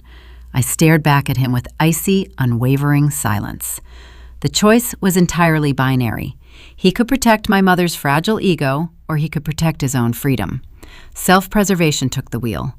Mercer's hands trembled slightly as he sat back down and typed his high-level override credentials into his banking terminal. The keystrokes sounded incredibly loud in the tense silence of the office. Within 60 seconds, my phone vibrated in my pocket. I opened my banking application. The crimson warning banner vanished. The screen refreshed, displaying my full, unencumbered liquidity. The delayed payroll processed instantly, sending 20 direct deposits into the accounts of my waiting crew. The custom ironwork shipment was fully authorized. Elias closed his folder, gave Mercer a brief dismissive nod, and we walked out of the bank. The corporate victory was secured, but the shadow war had consumed 6 crucial hours of my day. I thanked Elias on the sidewalk and drove back toward my estate. As I navigated the historic district, the sky above the coastal city turned a bruised, angry shade of purple. The oppressive humidity finally broke, unleashing a torrential downpour that instantly flooded the cobblestone streets. I parked my car in the carriage house and walked onto the wraparound veranda of Magnolia House. I breathed a temporary sigh of relief listening to the heavy rain batter the tin roof. I had survived the financial ambush. Then, the proximity alarm on my phone emitted a shrill, piercing warning. The timeline of my nightmare merged with the present moment. I walked to the edge of the porch, looking through the sheets of rain cascading from the roofline. Beyond the manicured azaleas, the danger had escalated far beyond corporate warfare. 2 imposing figures stood on the flooded street. They gripped the wrought iron bars of my security gates, shaking the heavy metal until the antique hinges groaned. The loan sharks had realized my brother's collateral was a ghost. The underground men had arrived, and they were here to collect their pound of flesh. The rain in Savannah did not merely fall. It sheeted from the bruised sky, turning the hanging Spanish moss into heavy gray ropes and transforming my cobblestone driveway into a rushing river. I stood on the edge of the wraparound veranda, shielded by the deep overhang of the tin roof. The proximity alarm on my phone had not malfunctioned. The digital warning was a direct response to the two imposing figures currently standing on the wrong side of my property line. They gripped the wet, wrought iron bars of my security gates, shaking the heavy metal until the antique hinges groaned under the strain. Neither of them looked like bankers or municipal inspectors. One man possessed a thick neck layered with faded ink, while his companion wore a cheap leather jacket ruined by the sudden coastal storm. Bobby, the larger man, shouted, his harsh voice cutting straight through the rolling thunder. "Tell your brother to come out here right now. We know he is hiding inside." I did not flinch. I did not retreat into the safety of my foyer to lock the inner doors. Instead, I pressed a button on my remote control, ensuring the biometric deadbolts on the front gates remained sealed tight. I placed my phone into the pocket of my tailored navy dress and picked up my leather briefcase from the porch chair. I walked down the wooden steps, allowing the rain to mist against my face as I closed the distance between the house and the perimeter wall. A lesser woman might have dialed emergency services at the first sight of underground debt collectors. But my career in historic preservation had forged a unique kind of armor. 5 years ago, during my very first solo municipal project, I found myself bidding against a cutthroat syndicate of commercial real estate developers from Atlanta. Those men wore tailored suits instead of wet leather, but their tactics were identical. They cornered me in a windowless boardroom, towering over my chair, threatening to bury my fledgling firm in frivolous litigation if I did not abandon my preservation bid. They tried to use physical intimidation to force a surrender. I learned that day that bullies rely entirely on the illusion of leverage. Once you expose their lack of actual power, their entire strategy collapses. I stopped 3 feet away from the iron gate, standing just out of their reach. "You are trespassing on private property," I stated, pitching my voice to carry over the drumming rain. "And you have been grossly misinformed about who resides here." The tattooed man scowled, wiping water from his eyes. "Do not play games with us, lady. Your brother owes our employers $500,000. He promised us this estate as collateral. He signed the pledge paper. We are coming inside to take what belongs to us, and if you try to stop us, you are going to get hurt." I looked at his hands gripping the metal bars. My newly upgraded security hardware held firm, unyielding against his brute strength. "My brother forged that pledge," I corrected him, maintaining perfect eye contact. "He does not own this estate. He has never owned a single brick of this property. This house is legally held by an irrevocable corporate trust. If you attempt to place a lien on this house, the federal courts will laugh you out of the room. If you attempt to breach that gate, the local authorities will arrest you for breaking into a heavily fortified corporate entity." The second man sneered, reaching into his jacket pocket. "We do not care about corporate trusts or local police. We care about the money." "Bobby said this place was his. He said he had the assets." "Bobby is a liar," I replied smoothly. "He lied to you to secure your capital. Then he realized he could never deliver this house. So he went to a commercial bank and committed federal wire fraud to secure a second loan. He used my forged signature to steal money across state lines." That piece of information made them pause. The aggression in their posture shifted into distinct unease. Underground syndicates operated in the shadows.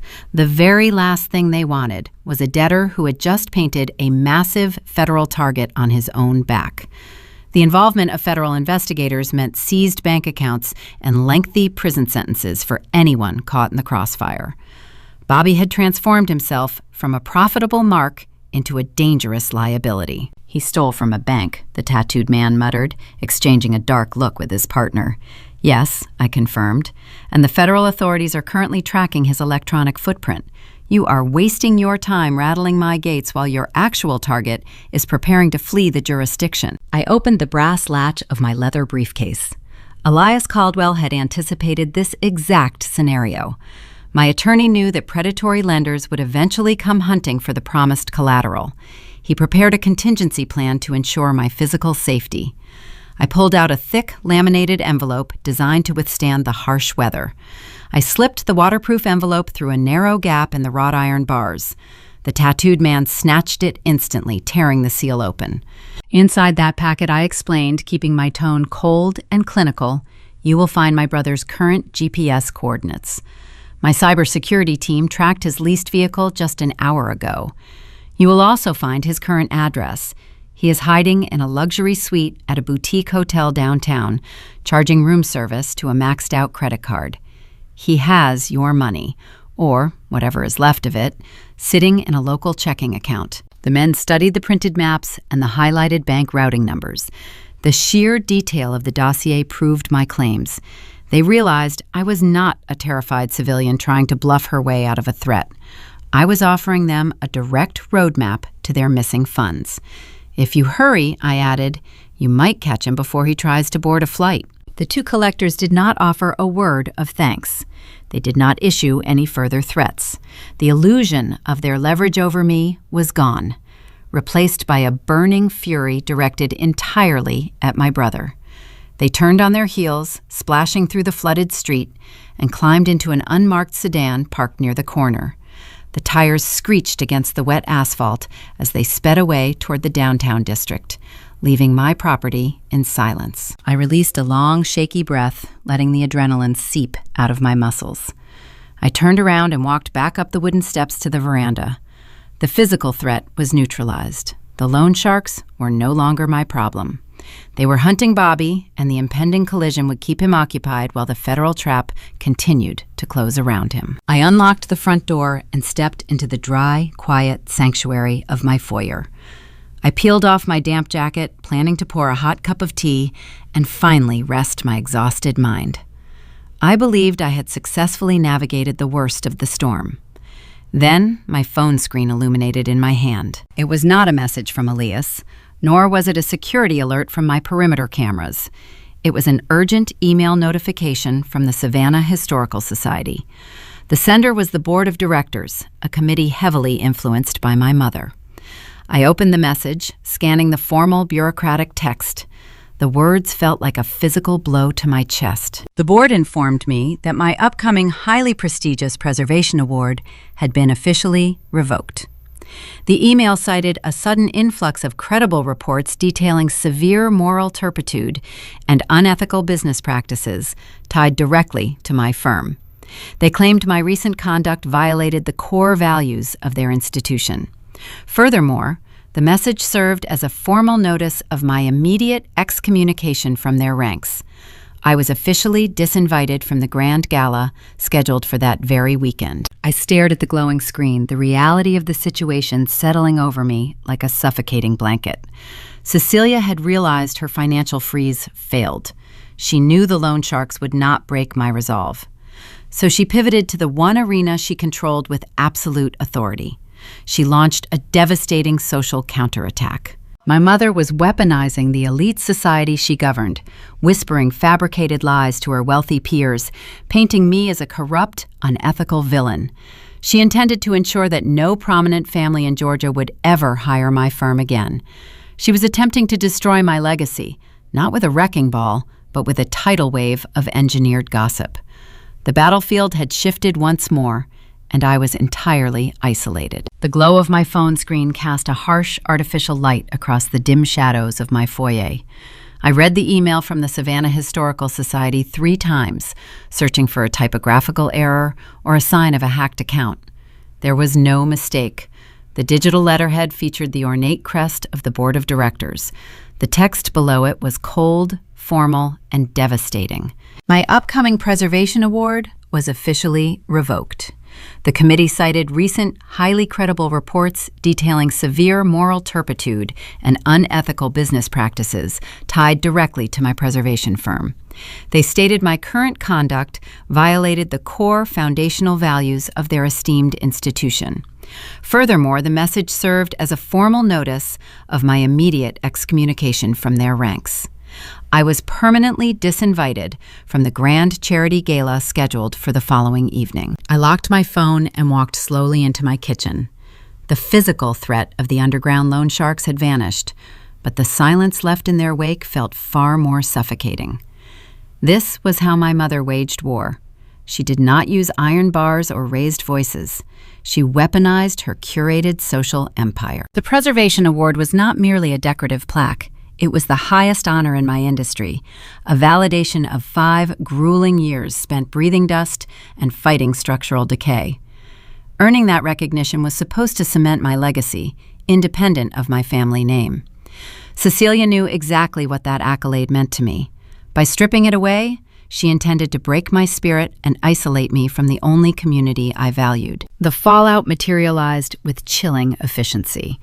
My inbox, typically buzzing with vendor quotes and contractor updates, went dead. 30 minutes after the board sent their email, my phone chimed with a brief text message from a prominent local client. The client summarily canceled a lucrative consultation scheduled for next month, citing a sudden change in project direction. Southern high society operates like a synchronized hive. When the reigning matriarch dictates an exile, the loyal members comply without a single moment of hesitation. Cecilia was whispering fabricated lies into the ears of wealthy estate owners, painting me as a corrupt, treacherous daughter who defrauded her own brother. She intended to ensure no prominent family in Georgia would ever hire my architectural firm again.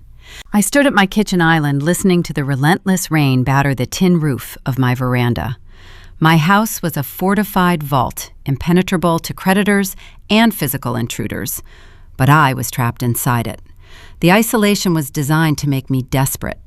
Instead of shedding tears over a lost award, I poured a fresh cup of black coffee and walked upstairs to my home office. The room featured drafting tables covered in blueprints and walls lined with structural schematics. I sat at my workstation and booted up my dual monitors. If my mother wanted to strip away my professional armor, I needed to forge a new weapon. I did not need high society friends. I needed undeniable leverage. I opened the encrypted digital folder Elias Caldwell had transferred to my secure server. The files contained the high-resolution photographs I took inside my mother's private study. The pages of her leather-bound master ledger filled my glowing screens. I leaned forward, applying my architectural training to her financial records. When a historic building begins to sag, a skilled preservationist does not waste time inspecting the cosmetic roof shingles. You search for the compromised load-bearing walls. You follow the stress fractures down to the foundation. I approached Cecilia's ledger with the same clinical methodology. Elias had already discovered the initial fault line. He proved Cecilia siphoned the working capital out of Bobby's logistics business to cover her own catastrophic real estate losses. But as I traced the columns of handwritten ink, I noticed a severe structural discrepancy in her timeline. The logistics company went bankrupt nearly 14 months ago. The capital drained from Bobby's accounts evaporated into my mother's underwater mortgages shortly after the transfer. That specific well dried up over a year ago. Yet Cecilia continued to host lavish country club luncheons, purchase imported designer clothing, and maintain a sprawling ancestral estate. She required a constant, heavy stream of liquid cash to float that opulent lifestyle. Where was the new foundation coming from? I focused on the current fiscal year, tracing the routing numbers associated with her primary holding company. I bypassed the standard utility payments and the exorbitant country club dues, searching for incoming deposits. I found a recurring sequence hidden near the bottom margin of a secondary balance sheet. Every quarter, a 6-figure wire transfer hit her holding account. The originating entity was listed under a vague acronym, OHT Management. I opened a new browser window and searched the Georgia Corporate Registry. OHT Management was registered as a limited liability corporation utilizing a registered agent based in a remote coastal town. It was a classic shell company, a hollow structure designed to obscure the true source of the funds. I cross-referenced the precise dates of those quarterly deposits against my own calendar. I matched the incoming wire transfers with the public society events scheduled throughout the city. The dates aligned perfectly with the Savannah Historical Society annual endowment drives and charity auctions. I sat back in my chair, the breath catching in my throat as the puzzle pieces locked together. Cecilia served as the senior chairwoman of the endowment committee. She controlled the philanthropic treasury. For years, she had been systematically skimming donations from the charity funds, filtering the stolen capital through dummy corporations, and funneling the clean cash directly into her personal bank accounts to pay her mortgages. The irony was exquisite, sharp enough to draw blood. The exact board of directors who just revoked my award for supposed unethical conduct was currently being robbed blind by the woman who demanded my excommunication. Cecilia accused me of moral turpitude while she actively embezzled millions from the region's most prestigious historical institution. This was not a minor state-level infraction. This was institutional fraud on a staggering scale. I stared at the digitized numbers, a cold, focused clarity washing over my exhausted mind. I could easily forward these photographs to the local authorities. I could email the ledger pages to the board of directors and wait for them to conduct an internal review. But I knew how the elite circles operated. If I sent a quiet email, Cecilia would intercept the narrative. She would leverage her influence to spin a lie, claiming the documents were fabricated by a disgruntled, estranged daughter. She would bribe the right officials, burn the physical ledger, and slither away with her reputation intact. A quiet exposure would never stick. This required a theatrical, undeniable public reckoning. The dry rot had to be ripped open in front of an audience, leaving no room for excuses or shadow cover-ups. The Grand Charity Gala was scheduled for tomorrow evening. The event served as the cornerstone of the Savannah social calendar, hosted inside the opulent ballroom of the Mercer House. Every wealthy family, prominent politician, and board member in the state would be in attendance. I was officially banned from the premises, my name scrubbed from the guest list, and flagged by the private security firm hired to guard the doors. But Cecilia made a critical, tactical error. She forgot my professional history. Last winter, the Mercer House required extensive structural reinforcement to support the weight of their new slate roof. My architectural firm won the municipal bid. I spent 3 months crawling through the maintenance corridors and utility basements of that venue. I mapped every hidden alcove and emergency exit. I possessed the universal digital access codes for the service elevators, and I held the structural blueprints the current security team did not even know existed. I closed the encrypted folder on my computer and walked down the hall to my master bedroom.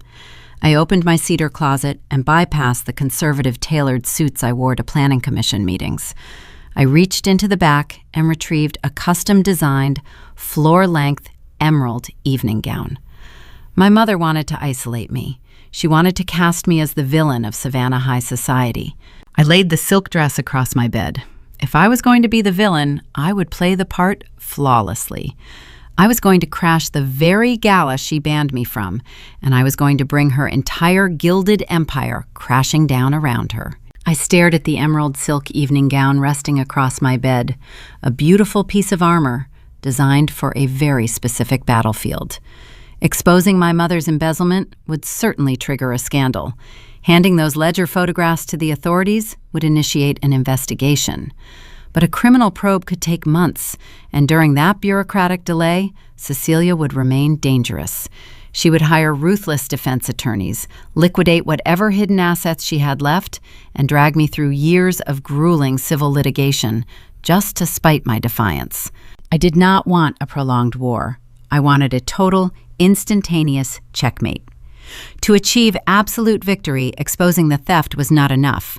I needed undeniable financial leverage. I had to become the master of the chessboard, which meant I needed to control the exact mechanism my mother used to orchestrate this entire nightmare. I needed to own Bobby's debt. I picked up my phone and dialed Elias Caldwell. The digital clock on my nightstand glowed bright red, indicating it was past midnight. My attorney answered on the second ring, his voice sharp and alert. "I need you to contact a blind broker I instructed, skipping any polite introduction. Find an intermediary who operates within the underground lending circuits. We are going to purchase my brother's promissory notes from those loan sharks." There was a profound silence on the other end of the line. When Elias finally spoke, his tone carried a rare edge of genuine alarm. Ariane purchasing illicit debt from an unregulated syndicate is financial suicide. Those notes are toxic. You are talking about stepping into a predatory contract. I am talking about securing the ultimate leverage, I countered, pacing across the hardwood floor of my bedroom. The men who visited my gates today are terrified. I informed them that Bobby used forged documents to steal money across state lines. They know the federal authorities are currently tracking his electronic footprint. Those lenders despise federal scrutiny. They view Bobby's $500,000 deficit as a radioactive liability. They will be desperate to offload that paper before the investigators start knocking on doors. Elias let out a slow, measured breath. "You want to offer them a buyout." "Exactly," I said. "We offer them clean, untraceable corporate funds, a fraction of the total value, pennies on the dollar.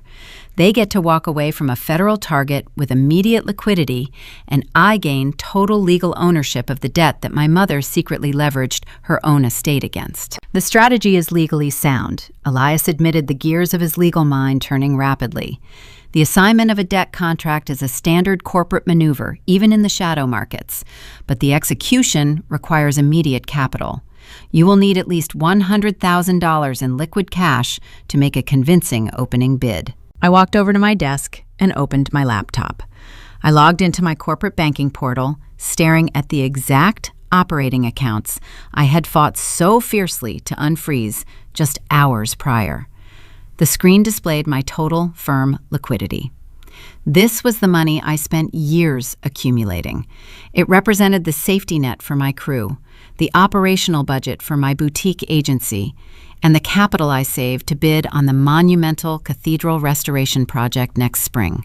I am liquidating the firm, I told Elias, my hand hovering over the trackpad.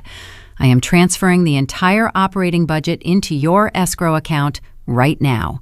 Use it to buy the paper. Ariane Elias warned, his voice softening with concern.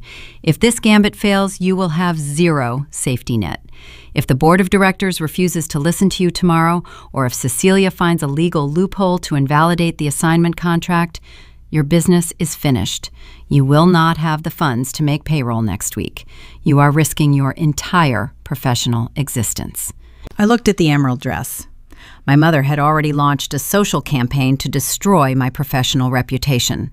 She had already proven she would stop at nothing to feed my legacy to her golden child. Playing defensively was no longer an option. "Draft the assignment contract, Elias," I commanded. "I am sending the wire transfer now." I typed my authorization credentials into the banking terminal. My fingers trembled slightly as I initiated the transaction. I watched the digital numbers plummet, draining the accounts until only a meager reserve remained. The physical sensation of terror and nausea washed over me. I had just pushed all my chips into the center of the table. I was gambling my entire future on a single high-stakes confrontation. The following afternoon passed in a blur of agonizing anticipation. I remained isolated inside Magnolia House, listening to the grandfather clock tick in the hallway. My phone remained silent. I ignored the canceled meeting notifications and the sudden lack of vendor emails. The society blackball was in full effect, but my focus remained entirely fixed on the impending transaction. At 4 p.m, a sleek courier vehicle pulled into my driveway. A man wearing a neutral gray suit approached my porch, handed me a sealed, tamper-evident envelope, and departed without speaking a single word. I carried the package into my kitchen and sliced it open with a letter opener. A stack of coarse, heavy paper slid onto the marble counter. I picked up the documents, my eyes scanning the harsh, predatory terms printed on the pages. They were the original promissory notes Bobby had signed months ago. His signature was scrawled at the bottom, frantic and uneven, completely lacking the practiced precision of the forgery he committed later. Attached to the front of the packet was a pristine, notarized legal addendum drafted by Elias.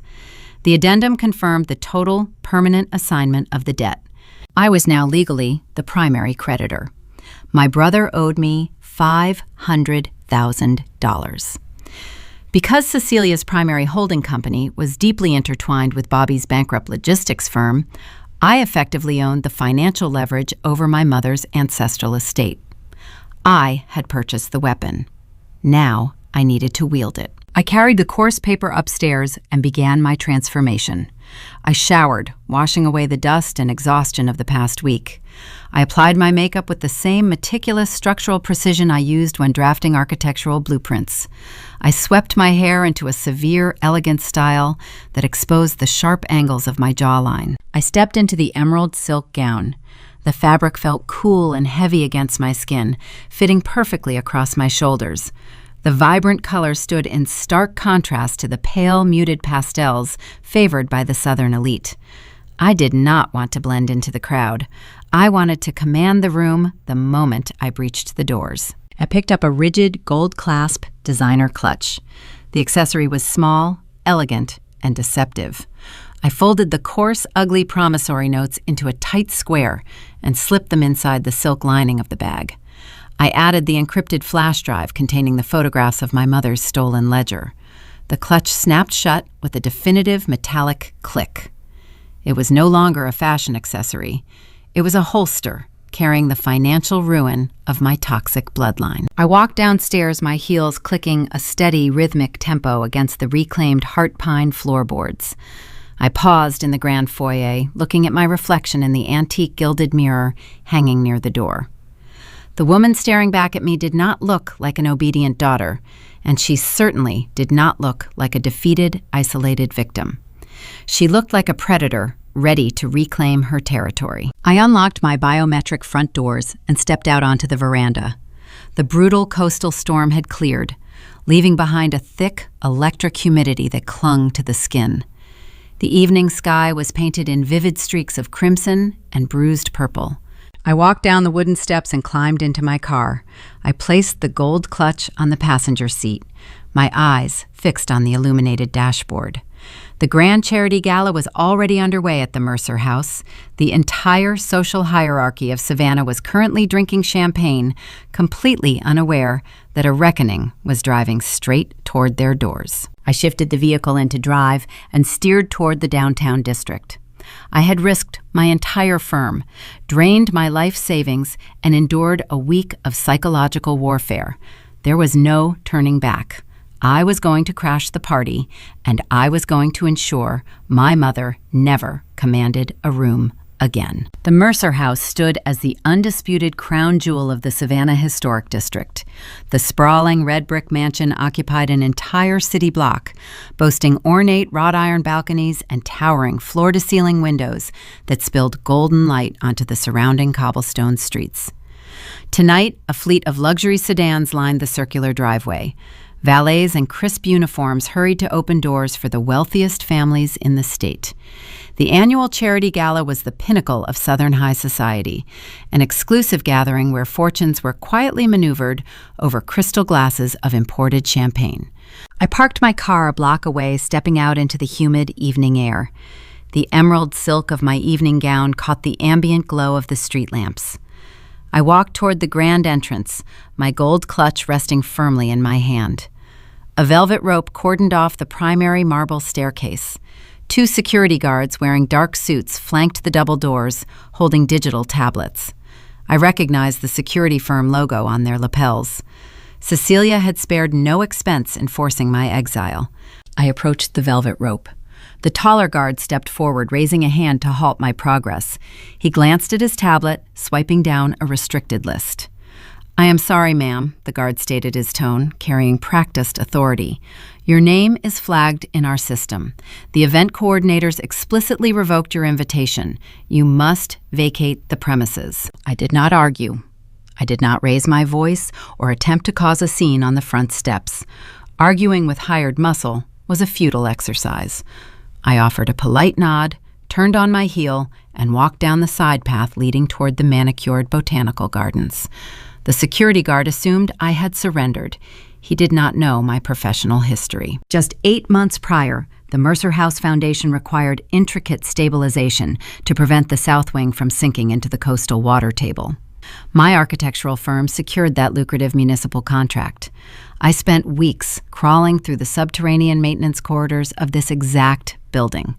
I mapped every hidden service tunnel, reinforced every load-bearing joist, and programmed the digital access panels for the contractor entrances.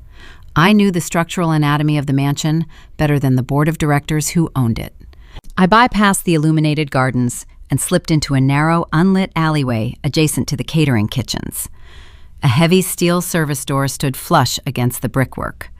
I pulled a small digital fob from my clutch, tapped it against the hidden proximity reader, and entered my master contractor override code. The deadbolt clicked open. I stepped into the bustling utility corridor. Kitchen staff rushed past carrying silver trays of hors d'oeuvres, too preoccupied with their urgent tasks to notice a woman in an emerald gown navigating the back channels. I walked past the prep stations, climbed a narrow flight of service stairs, and pushed open a discreet oak-paneled door. I stepped directly into the grand ballroom. The sensory impact of the room was overwhelming. A live string quartet played a classical sonata from a raised mahogany stage. Hundreds of guests wearing pale, muted pastels milled around circular tables draped in white linen. The air carried the distinct scent of expensive perfume and fresh lilies. I did not hug the perimeter. I walked straight down the center aisle of the ballroom. My vibrant emerald dress stood out like a beacon amidst the sea of conservative Southern fashion. The effect was immediate. A wealthy socialite standing near a champagne tower caught sight of me. She froze her crystal flute, pausing halfway to her lips. She nudged her husband. He turned his eyes, widening in shock. The music continued to play, but the ambient chatter began to die out in a rapid, rippling wave. The sudden tense hush spread from the catering tables all the way to the grand fireplace. The whispered rumors Cecilia had planted over the past 24 hours ensured every person in the room recognized my face. I was the estranged, treacherous daughter. I was the blackballed outcast who had supposedly defrauded her own family. And I had just breached their impenetrable fortress. I kept my posture rigid, my chin elevated, and my gaze fixed forward. I let the uncomfortable silence stretch, forcing the elite crowd to part ways as I advanced. Halfway across the ballroom, I spotted Bobby. My younger brother stood near the open bar, hiding in the shadows of a towering marble pillar.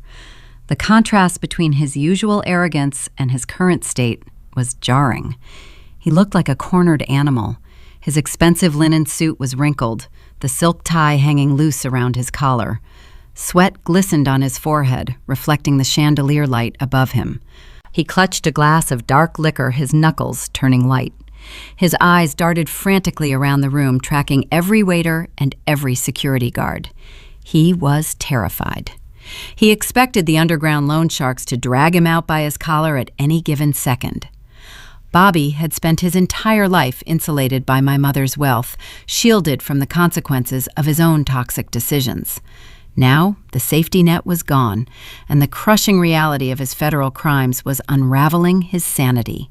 As I walked past the bar, our eyes met. Bobby flinched, shrinking back against the marble pillar as if my mere presence might summon the authorities. He opened his mouth to speak, but no words came out. I did not waste a single second acknowledging him. I had a much larger target to dismantle. At the far end of the ballroom, standing near the ornate fireplace, Cecilia held court. My mother looked triumphant. She wore a stunning sapphire gown that must have cost a small fortune, financed by the very institution she was currently charming. She was surrounded by the 5 senior members of the Savannah Historical Society Board of Directors. These were the wealthy judges of our coastal society, the gatekeepers who had revoked my award and orchestrated my exile upon her command. Cecilia laughed at a joke made by the board chairman, a silver-haired shipping magnate named Arthur. Then she noticed the dead silence sweeping across the venue. She turned her head. When her eyes locked onto mine, the fabricated warmth drained from her features. Her jaw tightened. She quickly composed herself, forcing a look of maternal pity as I approached the inner circle.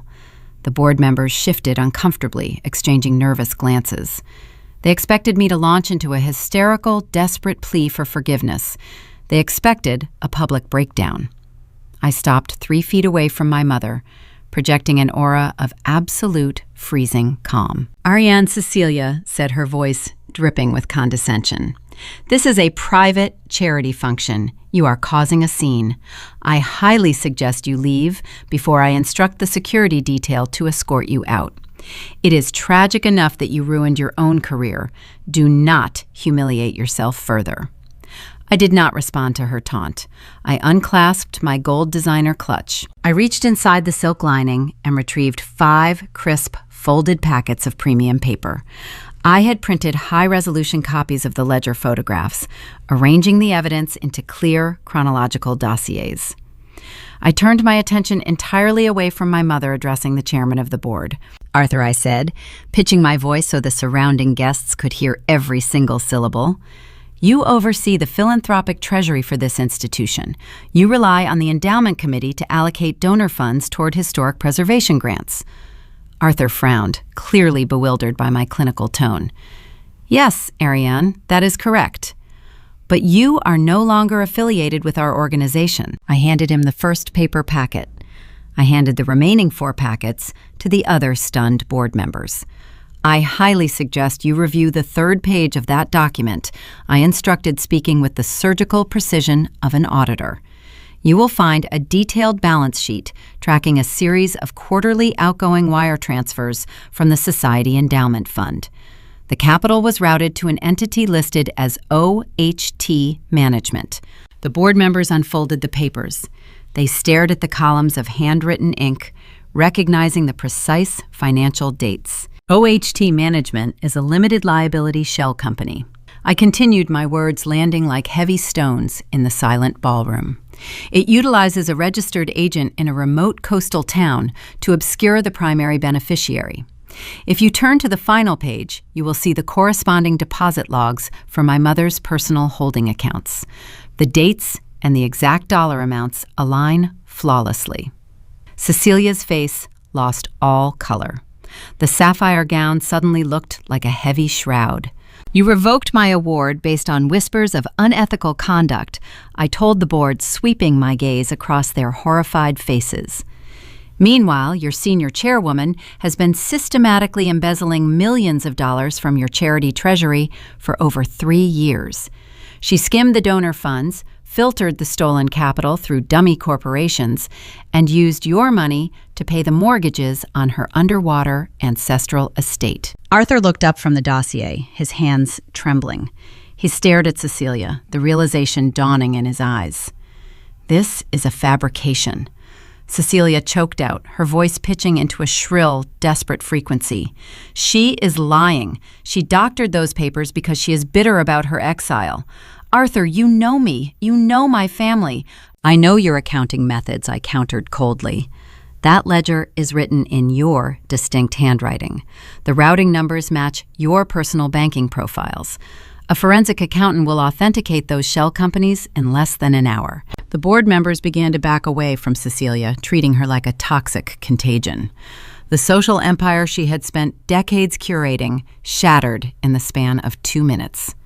The whispers echoing through the ballroom shifted from hostility toward me to profound shock directed at the fallen matriarch. I had delivered the fatal blow. But a wounded predator is always the most dangerous. Cecilia realized her reputation was burning to ash. Her eyes darkened with a frantic, cornered rage. She reached into her own beaded evening bag, pulling out a thick, folded legal document. You want to discuss fraud? Cecilia shrieked, abandoning all pretense of Southern refinement. She waved the paper in the air, ensuring the crowd could see it. You want to talk about stolen money? My daughter is a criminal. She forged this commercial bridge loan application. She stole $500,000 across state lines just yesterday, and she intends to blame my son for the theft. The crowd gasped. Cecilia was launching a desperate counterattack, attempting to twist the federal wire fraud and pin the forgery directly onto my shoulders. She believed she had just orchestrated a perfect, inescapable checkmate, intending to drag me down into the federal prison system right alongside her. The ballroom held its collective breath. Cecilia stood near the ornate marble fireplace, her sapphire gown shimmering as she hoisted the fraudulent commercial application into the air. She paraded the forged contract like a victorious general displaying a captured flag. Her earlier panic had morphed into a manic, desperate energy. She recognized her social standing was crumbling under the weight of the embezzlement evidence, so she pivoted toward a scorched earth tactic. If she was going down, she intended to drag me into the abyss alongside her. "Look at this document," my mother commanded, sweeping her gaze across the horrified faces of the board members. "My estranged daughter just handed you a folder full of lies because she is trying to cover her own tracks. She is the architect of this entire financial disaster. Ariane forged this commercial bridge loan. She listed her own historic property as collateral to steal $500,000 from a regional bank. She initiated an interstate wire transfer yesterday afternoon, and now she is trying to frame my innocent son for her felony." The elite guests exchanged bewildered glances. The narrative pendulum swung wildly. A minute ago, I was the whistleblower exposing a charity thief. Now Cecilia was painting me as a mastermind criminal trying to escape a federal indictment. Arthur, the silver-haired chairman, stepped back, looking caught between two localized hurricanes. Cecilia shoved the forged paperwork toward his chest. "Look at the signature line," she demanded, her voice echoing off the vaulted ceilings. "That is her handwriting. She executed the fraud, and she is projecting her guilt onto her own family. She is a thief." I did not raise my voice to interrupt her tirade. I did not step forward to snatch the paper from her hands. Fighting her physical theatrics would only validate her hysteria. Instead, I maintained my freezing, calculated silence. I watched her spin her web, knowing she was wrapping the strands tightly around her own neck. A deep, resonant voice cut through the tension from the back of the crowd. "That is a fascinating theory, Cecilia." The sea of pastel dresses and tailored tuxedos parted instantly. Elias Caldwell strolled down the center aisle of the ballroom. My attorney wore a charcoal bespoke suit, projecting the calm, lethal authority of a man who spent his career dismantling corporate empires. He did not rush. He walked with measured, deliberate steps, stopping right beside me. Elias reached into his breast pocket and retrieved a pair of reading glasses. He turned his attention toward the frantic matriarch. For those who are unaware, Elias announced, addressing the captivated audience, "My name is Elias Caldwell. I serve as senior legal counsel for Ariane Helen Preservation. And I can assure everyone in this room that my client did not sign that document." Cecilia sneered, clutching the paper tighter.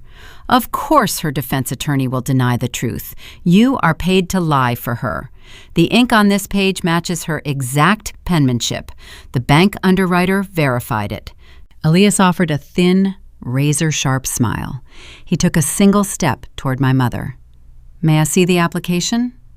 Cecilia hesitated, her eyes darting toward the exits. She realized too late that she had just produced the murder weapon in a room full of witnesses. But refusing to show the document would instantly prove her guilt. Reluctantly, she thrust the paper toward him. Elias did not look at the forged signature. He did not care about the simulated ink strokes. He held the document up toward the glow of the crystal chandelier, angling the heavy parchment so the light caught the bottom right corner. A signature can be mimicked. Elias stated, his voice carrying effortlessly across the silent venue. "Any desperate individual with enough tracing paper and a fountain pen can forge a name. However, a commercial lending institution does not authorize a $500,000 payout based on a signature alone. They require a sworn authentication." He pointed his index finger at the raised circular imprint stamped directly over the borrower line. "This is an official state notary seal," Elias explained, turning the document so Chairman Arthur and the board members could see the textured crest. "It is a highly specialized brass embosser. Every registered notary possesses a unique micro-pattern embedded within their stamp to prevent duplication. I had my investigative team run a macro analysis on a copy of this exact application 3 days ago." Cecilia's manic energy faltered. The color began to drain from her face for the second time that evening. That specific brass crest, Elias continued delivering each word like a hammer strike, belongs to Richard Belmont. He is the long-standing personal notary for your family, Cecilia, a man who owes his entire career to your social endorsements. He is not my client's notary. Ariane has never utilized his services. The crowd murmured the implications rippling through the wealthy attendees. Elias lowered the paper. If Ariane orchestrated this fraud in secret, how did she manage to compel your loyal, hand-picked notary to authenticate the forgery? The answer is simple. She didn't. You did. You summoned Richard to your estate, you handed him this fabricated contract, and you instructed him to stamp it without asking questions. You utilized your corrupt connections at the regional branch to push the underwriting through, bypassing standard due diligence. My mother opened her mouth to argue, but her throat seemed paralyzed. The trap had sprung, and the steel jaws were closing around her. You are holding the definitive proof of your own crime, Elias said, handing the document back to her. You thought you were framing your daughter, but you actually just provided the motive and the mechanism for your own indictment. I stepped forward, reclaiming the center stage. My brother forged my name to steal that money, I told the stunned audience. He assumed he could use my historic home as collateral, but he failed to realize I transferred the title into an irrevocable trust a week ago. He borrowed money against a ghost. Cecilia stared at the paper in her hands as if it had turned into a venomous snake. You knew, she whispered, the realization shattering her remaining defenses. You knew about the loan before it processed. We knew everything, I confirmed, ensuring my voice remained cold and unwavering.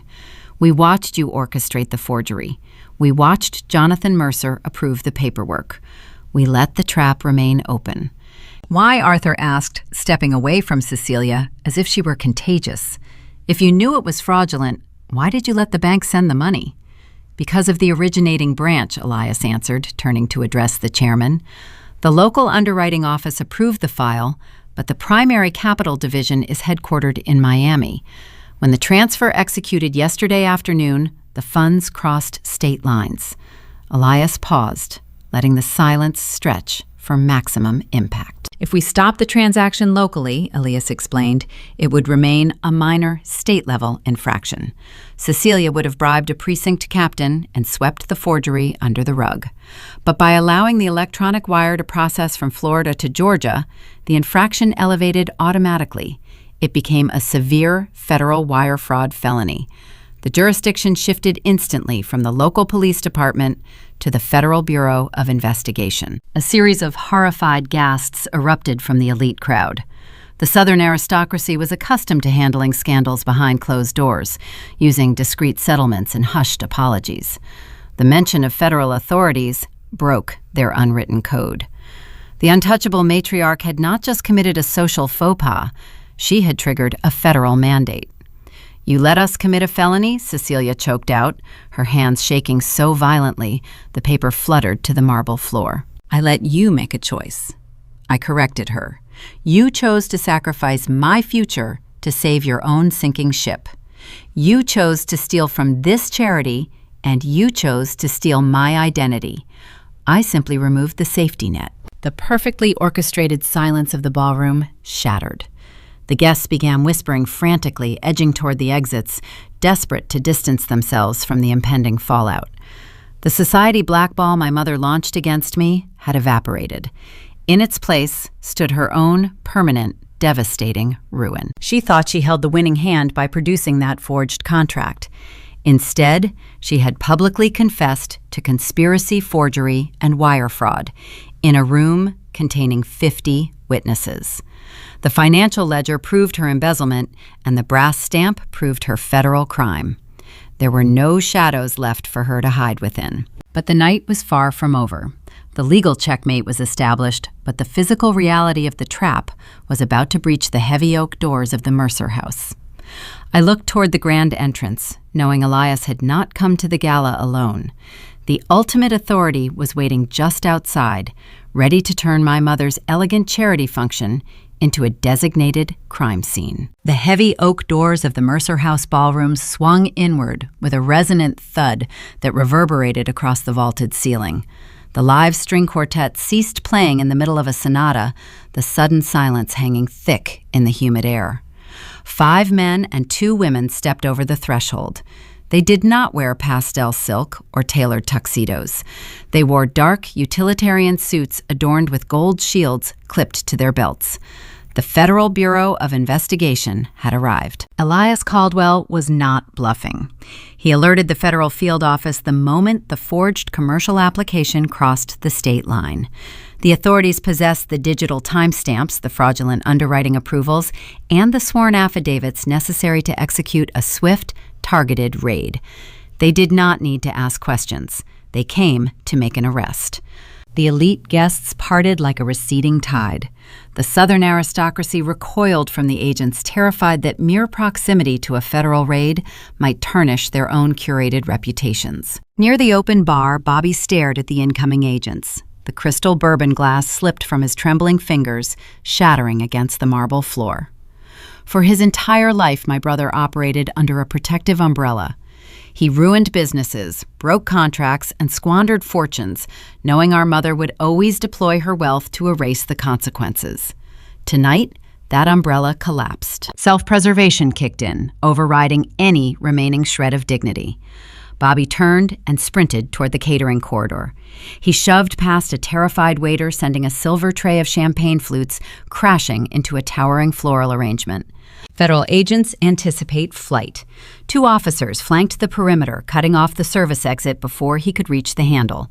Bobby pivoted, bolting through the side terrace doors, stumbling out into the humid night air toward the valet stand. I followed the commotion, stepping out onto the portico alongside Elias and the stunned board members. We watched the golden child of the Helen family meet his inevitable reality. Bobby did not make it to his leased vehicle. An agent tackled him onto the damp cobblestones. The impact knocked the wind from his lungs, ruining his bespoke linen suit in the muddy puddles left by the coastal storm. As the officer secured the steel handcuffs around his wrists, Bobby broke down. He wept loudly, his face pressed against the wet pavement. He screamed for our mother, begging her to fix the situation, pleading for her to call a lawyer. The arrogant heir who bragged about stealing my historic home just hours prior was reduced to a sobbing, pathetic spectacle. Inside the ballroom, Cecilia witnessed her son dragged away in irons. Her pristine social empire turned to ash in a matter of minutes. The board of directors glared at her with unvarnished disgust, stepping away to ensure no one associated them with her crimes. The charity funds she embezzled would be audited by morning. Cornered predators fight with whatever weapons remain within their reach. Cecilia turned her venom back toward me. Her eyes burned with a frantic, unhinged hatred. She realized her social standing was gone, so she fell back on her only remaining perceived strength. "You think this is a victory?" Cecilia hissed, stepping into my personal space. "You think handing my son to the authorities makes you the winner? I will destroy you for this. I will liquidate every single asset I own. I will sell the ancestral estate, the antique furniture, the jewelry, the art collections. I will hire the most ruthless civil litigators in the country. I will drag you through the courts for the next 20 years. I will bury your preservation firm in endless injunctions until you are begging for bankruptcy. You will never design another building in this state." She relied on the classic strategy of financial attrition. Wealthy individuals often use their deep pockets to exhaust their opponents in civil court. She believed her historic mansion still provided enough equity to fund a decade-long legal war. I listened to her threat without breaking eye contact. I did not raise my voice. I simply unclasped my rigid gold designer clutch. I reached into the silk lining and retrieved the coarse, heavy parchment I received earlier that afternoon. I unfolded the promissory notes, smoothing the creases, and held the documents up for her to see. The ugly, predatory contracts looked jarring against the elegant backdrop of the charity gala. "You cannot liquidate your estate, Mother," I stated, my tone colder than the coastal winter. because you do not own the equity anymore." Cecilia frowned, her gaze locking onto the papers. "What is that?" "These are the original promissory contracts your son signed when he borrowed $500,000 from the underground lending syndicate," I explained. Those men were terrified of federal scrutiny. When they learned Bobby committed wire fraud, they wanted to discard his toxic debt immediately. I took a measured breath, preparing to deliver the final strike. So I bought the paper. I liquidated my firm's entire operational budget and purchased his illicit debt through a blind broker at a steep discount. Cecilia's jaw tightened, her mind racing to find a flaw in my logic. Buying his debt does not grant you access to my property. He is a separate legal entity. I handed the attached legal addendum to Elias. My attorney adjusted his glasses and read the clauses aloud for the surrounding board members to hear. "According to the holding company structures we audited in your master ledger," Elias recited, "your personal finances are commingled with your son's bankrupt logistics firm. You secured his initial business loans by leveraging your ancestral home as the primary guarantor. When he borrowed money from the syndicate, they forced him to cross-collateralize his debts with your holding company." I took the addendum back from my attorney. "Because you tied your physical property to his corporate liabilities, the guarantor clauses carry over to the new primary creditor. I am now your primary creditor. You owe me $500,000, due immediately upon default. And since Bobby is currently sitting in the back of a federal vehicle, his accounts are frozen. He has defaulted." The blood drained from her face, leaving her looking hollow and aged. The terrifying reality of her situation finally breached her arrogance. "If you attempt to hire a lawyer to sue me," I continued, detailing the inescapable mechanics of her demise, "I will execute this lien. I will foreclose on your ancestral mansion tomorrow morning. I will seize the antique furniture, the jewelry, and the bank accounts. I control the debt you secretly leveraged your life against. You have zero liquidity left to fight me." She was trapped in a financial vice grip of her own making. The woman who tried to steal my restored home now realized she had handed the keys to her own estate directly into my palms. "I am offering you a singular choice," I said, delivering the ultimate ultimatum. "You will sign over the remaining legacy assets, the deed to your house, and the titles to your holding companies directly to me right now. You will surrender everything to settle this debt. If you refuse, Elias hands these embezzlement records to the agents waiting in the foyer, and you will join Bobby in federal prison." The silence in the room was absolute. The reigning queen of Savannah High society had been dethroned, outmaneuvered, and conquered by the daughter she tried to discard. The ballroom of the Mercer house felt like a tomb. I stood before the woman who had terrorized my entire existence, holding the promissory notes that dictated her ruin. Cecilia stared at the coarse paper in my hand. Her breathing grew shallow and erratic. She looked toward Chairman Arthur and the board of directors, silently begging for an intervention. They offered nothing but cold, averted stares. The Southern aristocracy possessed a strict code of self-preservation. My mother was now a proven thief and a liability. They were excising her from their ranks in real time. "You have 60 seconds to make a choice," I told her, keeping my voice level and calm. "You sign over the ancestral estate to settle this debt, or Elias hands the embezzlement dossier to the federal agents currently arresting your son in the courtyard." Cecilia looked at Elias, who reached into his bespoke suit and produced a crisp legal transfer deed. It was the exact type of document she had tried to force upon me just a week prior. The poetic justice hung heavy in the humid air.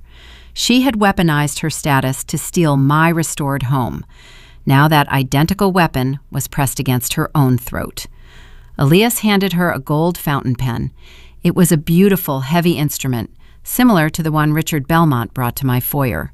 "You are stealing my home," Cecilia whispered, her voice cracking under the weight of her defeat. "You are leaving me with nothing." "I am collecting a defaulted debt," I corrected her. "You stole from this charity to fund your lifestyle. You forced your son to cross-collateralize his loans with your holding companies. You orchestrated a felony forgery to cover your own financial decay. You built this trap. I am just the person closing the door." She took the gold pen. Her hand trembled so severely, the ink splattered a tiny blue drop onto the pristine parchment. She leaned against a marble cocktail table and signed her name on the designated line. The flowing script she normally used was reduced to a jagged, frantic scrawl. She transferred the deed, the equitable interest, and the remaining legacy assets of the Willows directly into my name. Elias took the document, inspecting the signature to ensure it met all legal requirements. He nodded, slipping the deed into his leather portfolio. Cecilia straightened her posture, attempting to salvage a fraction of her shattered dignity. "I signed it," she said, her eyes burning with a hollow, defeated rage. "You have your money. Now call off the authorities. Tell your lawyer to keep those embezzlement records sealed." "I will honor my exact terms," I replied smoothly. "I will not hand the charity ledger to the federal agents. Your theft from the Savannah Historical Society will remain a civil matter for Chairman Arthur to handle." Cecilia exhaled a ragged breath of relief. She thought she had escaped prison. She thought she could retreat into the shadows and rebuild. She failed to grasp the full scope of her own actions. The heavy oak doors of the ballroom swung open wider. A senior federal agent, flanked by 2 uniformed officers, walked into the venue. They bypassed the catering staff and the whispering guests, marching directly toward our position near the grand fireplace. "I promised not to report the embezzlement," I told my mother as the officers closed the distance. "But I do not control the United States government. The agents are not here for the charity money. They are here for the forged commercial bridge loan." Cecilia froze. The relief evaporated from her features, replaced by stark, paralyzing terror. "Cecilia Helen," the senior agent announced, his voice carrying the uncompromising authority of federal law. "You are under arrest for conspiracy to commit wire fraud and interstate financial deception." She stumbled backward, bumping into the marble fireplace. "You cannot do this," she pleaded, looking from the agents to the board of directors. "I did not sign that bank application. My son signed it." "Your son provided a full confession in the back of our transport vehicle 5 minutes ago," the agent replied, pulling a pair of steel handcuffs from his belt. "He confirmed you orchestrated the notary seal and forced him to submit the forged collateral. You have the right to remain silent." The officers stepped forward. They grasped her arms, turning her around. The sharp, metallic click of the handcuffs echoed through the silent ballroom. It was the most profound sound I had ever heard. The reigning matriarch of Savannah High Society, a woman who obsessed over optics and social superiority, was paraded through the center aisle in irons. She walked past the peers she had manipulated for decades. No one offered a word of comfort. No one stepped forward to defend her. She left the Mercer house a ruined, destitute criminal. I watched the federal vehicles drive away from the portico, their red and blue lights reflecting against the wet cobblestones. The shadow war was over. I had dismantled the toxic foundation of my family and secured my own future. The following weeks brought a swift, undeniable transformation. Bobby pleaded guilty to federal wire fraud, accepting a multi-year sentence in a minimum security penitentiary to avoid a drawn-out trial. Cecilia awaited her own sentencing in a federal holding facility, unable to post bail because her accounts were seized and her assets were legally transferred to my preservation trust. Chairman Arthur and the Historical Society Board initiated a quiet civil lawsuit to recover the embezzled charity funds, ensuring her remaining holding companies were liquidated. I held the deed to the Willows. The sprawling Greek Revival mansion was a monument to old Southern money and exclusionary privilege. It represented everything dark and parasitic about my bloodline. A traditional heir would have moved into the master suite and claimed the ancestral throne. I am an architect. I solve structural rot. I do not live in it. I filed specialized municipal paperwork with the City Zoning Commission. I utilized my spotless professional record and the immense leverage I now held within the historic district to bypass the standard bureaucratic delays. I legally rezoned the residential estate. I transformed the Willows into a commercial public entity. I donated the property to the city, attaching a strict, ironclad charter. The sprawling mansion became the new official headquarters for my architectural preservation nonprofit. We converted the opulent grand ballroom into a public museum dedicated to the marginalized craftsmen and laborers who originally built the historic district. We tore down the imposing iron gates that surrounded the perimeter, opening the manicured botanical gardens to the public. I stripped away the elitism and returned the space to the community. I destroyed my mother's exclusionary stronghold, ensuring no one could ever use those walls to cast judgment or hoard stolen wealth again. By dismantling her legacy, my preservation firm experienced an unprecedented renaissance. The society blackball dissolved the moment Cecilia was led away in handcuffs. The prominent families and municipal boards realized I was a woman who possessed unshakable integrity and lethal tactical precision. My inbox flooded with lucrative contracts. I won the bid for the Cathedral Restoration Project, securing my professional future for the next decade. On a warm, breezy Tuesday afternoon, I stood on the sweeping veranda of Magnolia House. The humid air smelled of blooming jasmine and distant ocean salt. I leaned against the sturdy wooden railing, holding a glass of iced sweet tea. The condensation dripped down the side of the glass, cool against my skin. Across the historic square, I could see the towering white columns of the Willows. A fleet of commercial moving trucks lined the oyster shell driveway. Workmen carried out the antique mahogany furniture, the imported silk rugs, and the crystal chandeliers, loading them into the cargo bays to be auctioned off for charity restitution. I took a slow sip of my tea, watching the heavy burdens of the past being hauled away. For 31 years, I believed I owed my family a debt of loyalty, simply because we shared the same blood. I allowed their toxic entitlement to dictate my worth. I learned the hardest lesson a daughter can face. Some foundations cannot be saved. Some structures are too infected with dry rot to support new growth. True legacy is not about blind obedience to tradition. True legacy is about protecting what you build with your own hands. I looked back at the reclaimed heart pine floorboards of my porch and the pristine solid brickwork of my home. The walls were strong. The foundation was secure. The storm had passed, and my sanctuary remained standing unshakable and entirely my own. There is a profound difference between a house and a home, just as there is a vast chasm between a bloodline and a true family. We spend so much of our lives curating the perfect facade. We polish the antique silver, we manicure the front lawns, and we dress our children in the finest clothes society dictates. We construct these beautiful, towering structures of traditional family life, expecting them to weather any storm simply because they look sturdy from the street. But as we witnessed in the ruins of the Savannah estate, a structure is only as resilient as its foundation. When you build a family on a bedrock of favoritism, deception, and unspoken resentment, you are not building a legacy. You are merely painting over dry rot.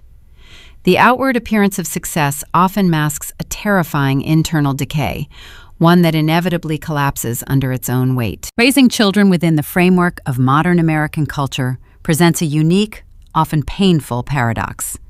We champion independence, merit, and the self-made spirit in our professional lives, yet we often remain shackled to archaic, unspoken rules of familial obligation behind closed doors.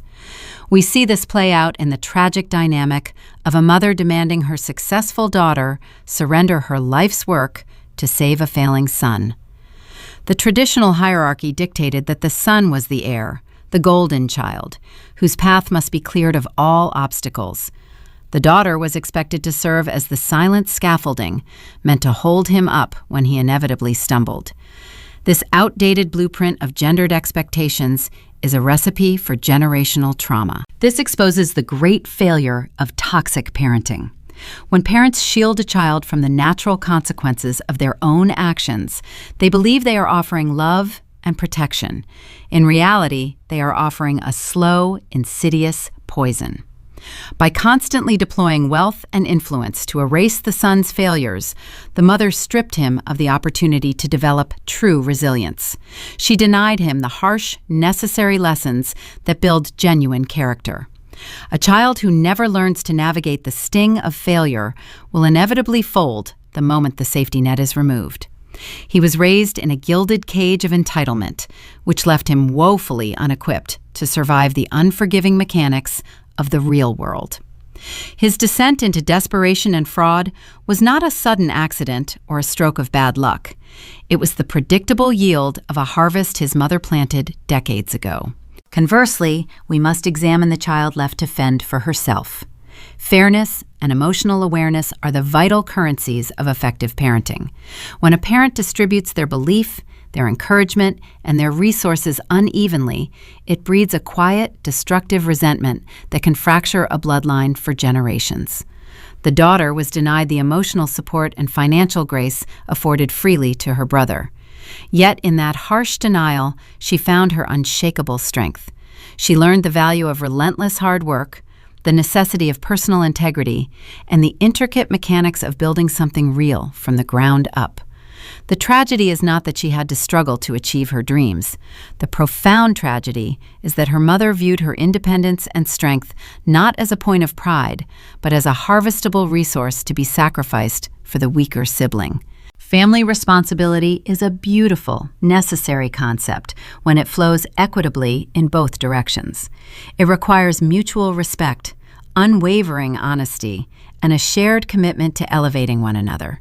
But when obligation is weaponized, when a parent demands a child set themselves on fire to keep the rest of the family warm, that dynamic ceases to be love. It becomes parasitism. True family responsibility means holding your loved ones accountable for their choices. It means allowing them to fail, standing beside them in the wreckage of their own making, and teaching them how to rebuild. It never means demanding one child surrender their hard-earned sanctuary to cover the illicit debts of another. We must look closely at the values we instill in our children around the dinner table. Are we teaching them that their worth is tied to their gender, their blind compliance, or their ability to maintain social optics? Or are we teaching them that their true value lies in their honesty, their work ethic, and their capacity for empathy? This family prioritized the illusion of wealth and status over the reality of human character. They chose to maintain their standing among the coastal elite, even if it meant cannibalizing their own kin. That choice did not save their reputation. It engineered their spectacular, inescapable downfall in front of the very society they sacrificed everything to impress. There is a critical lesson here regarding the long-term guidance we offer the next generation. Children are incredibly perceptive creatures. They internalize the subtle, unspoken dynamics of the household. They see exactly who is excused and who is blamed. They recognize who receives grace and who receives rigid ultimatums. If you raise a child in an environment devoid of fairness, you cannot be surprised when they grow into adults devoid of loyalty. You cannot systematically teach a child that they are disposable and then demand their unwavering devotion when the walls of your empire begin to cave in. Respect is an earned currency, even among blood relatives. If these themes of hidden familial rot, the search for true justice, and the delicate balance of trust and betrayal resonate with your own experiences, I encourage you to follow Grape Echo Stories. We explore the complex, often hidden fractures within families and society, shining a light on the stories that force us to look closer at our own foundations. Join our growing community, share your thoughts in the comments, and follow along as we continue to dissect the fascinating mechanics of forensic retribution, emotional survival, and personal empowerment. As we reflect on the ruins of this fallen matriarchy, we are left to ponder the true meaning of legacy. Society constantly feeds us the comfortable, unquestioned proverb that blood is thicker than water. We are conditioned from birth to believe that shared genetics command unbreakable loyalty. We are taught that the family you are born into is an immovable anchor you must carry through life, regardless of how heavy it becomes or how deep it drags you under the surface. But perhaps that proverb is the greatest, most destructive lie we pass down through the generations. Blood is merely biology. It is an accident of birth, a random roll of the genetic dice. It does not automatically grant someone the right to your peace, your sanity, or the sanctuary you have built with your own hands. The true foundation of a family is not encoded in DNA. It is forged in the daily fires of mutual respect, consistent honesty, and earned trust. When those vital elements are absent, a bloodline is nothing more than a shared history of proximity. Sometimes the most profound act of self-preservation and the truest expression of love for your own future is having the courage to burn the toxic ancestral tree to the ground and plant a new seed in uncontaminated soil.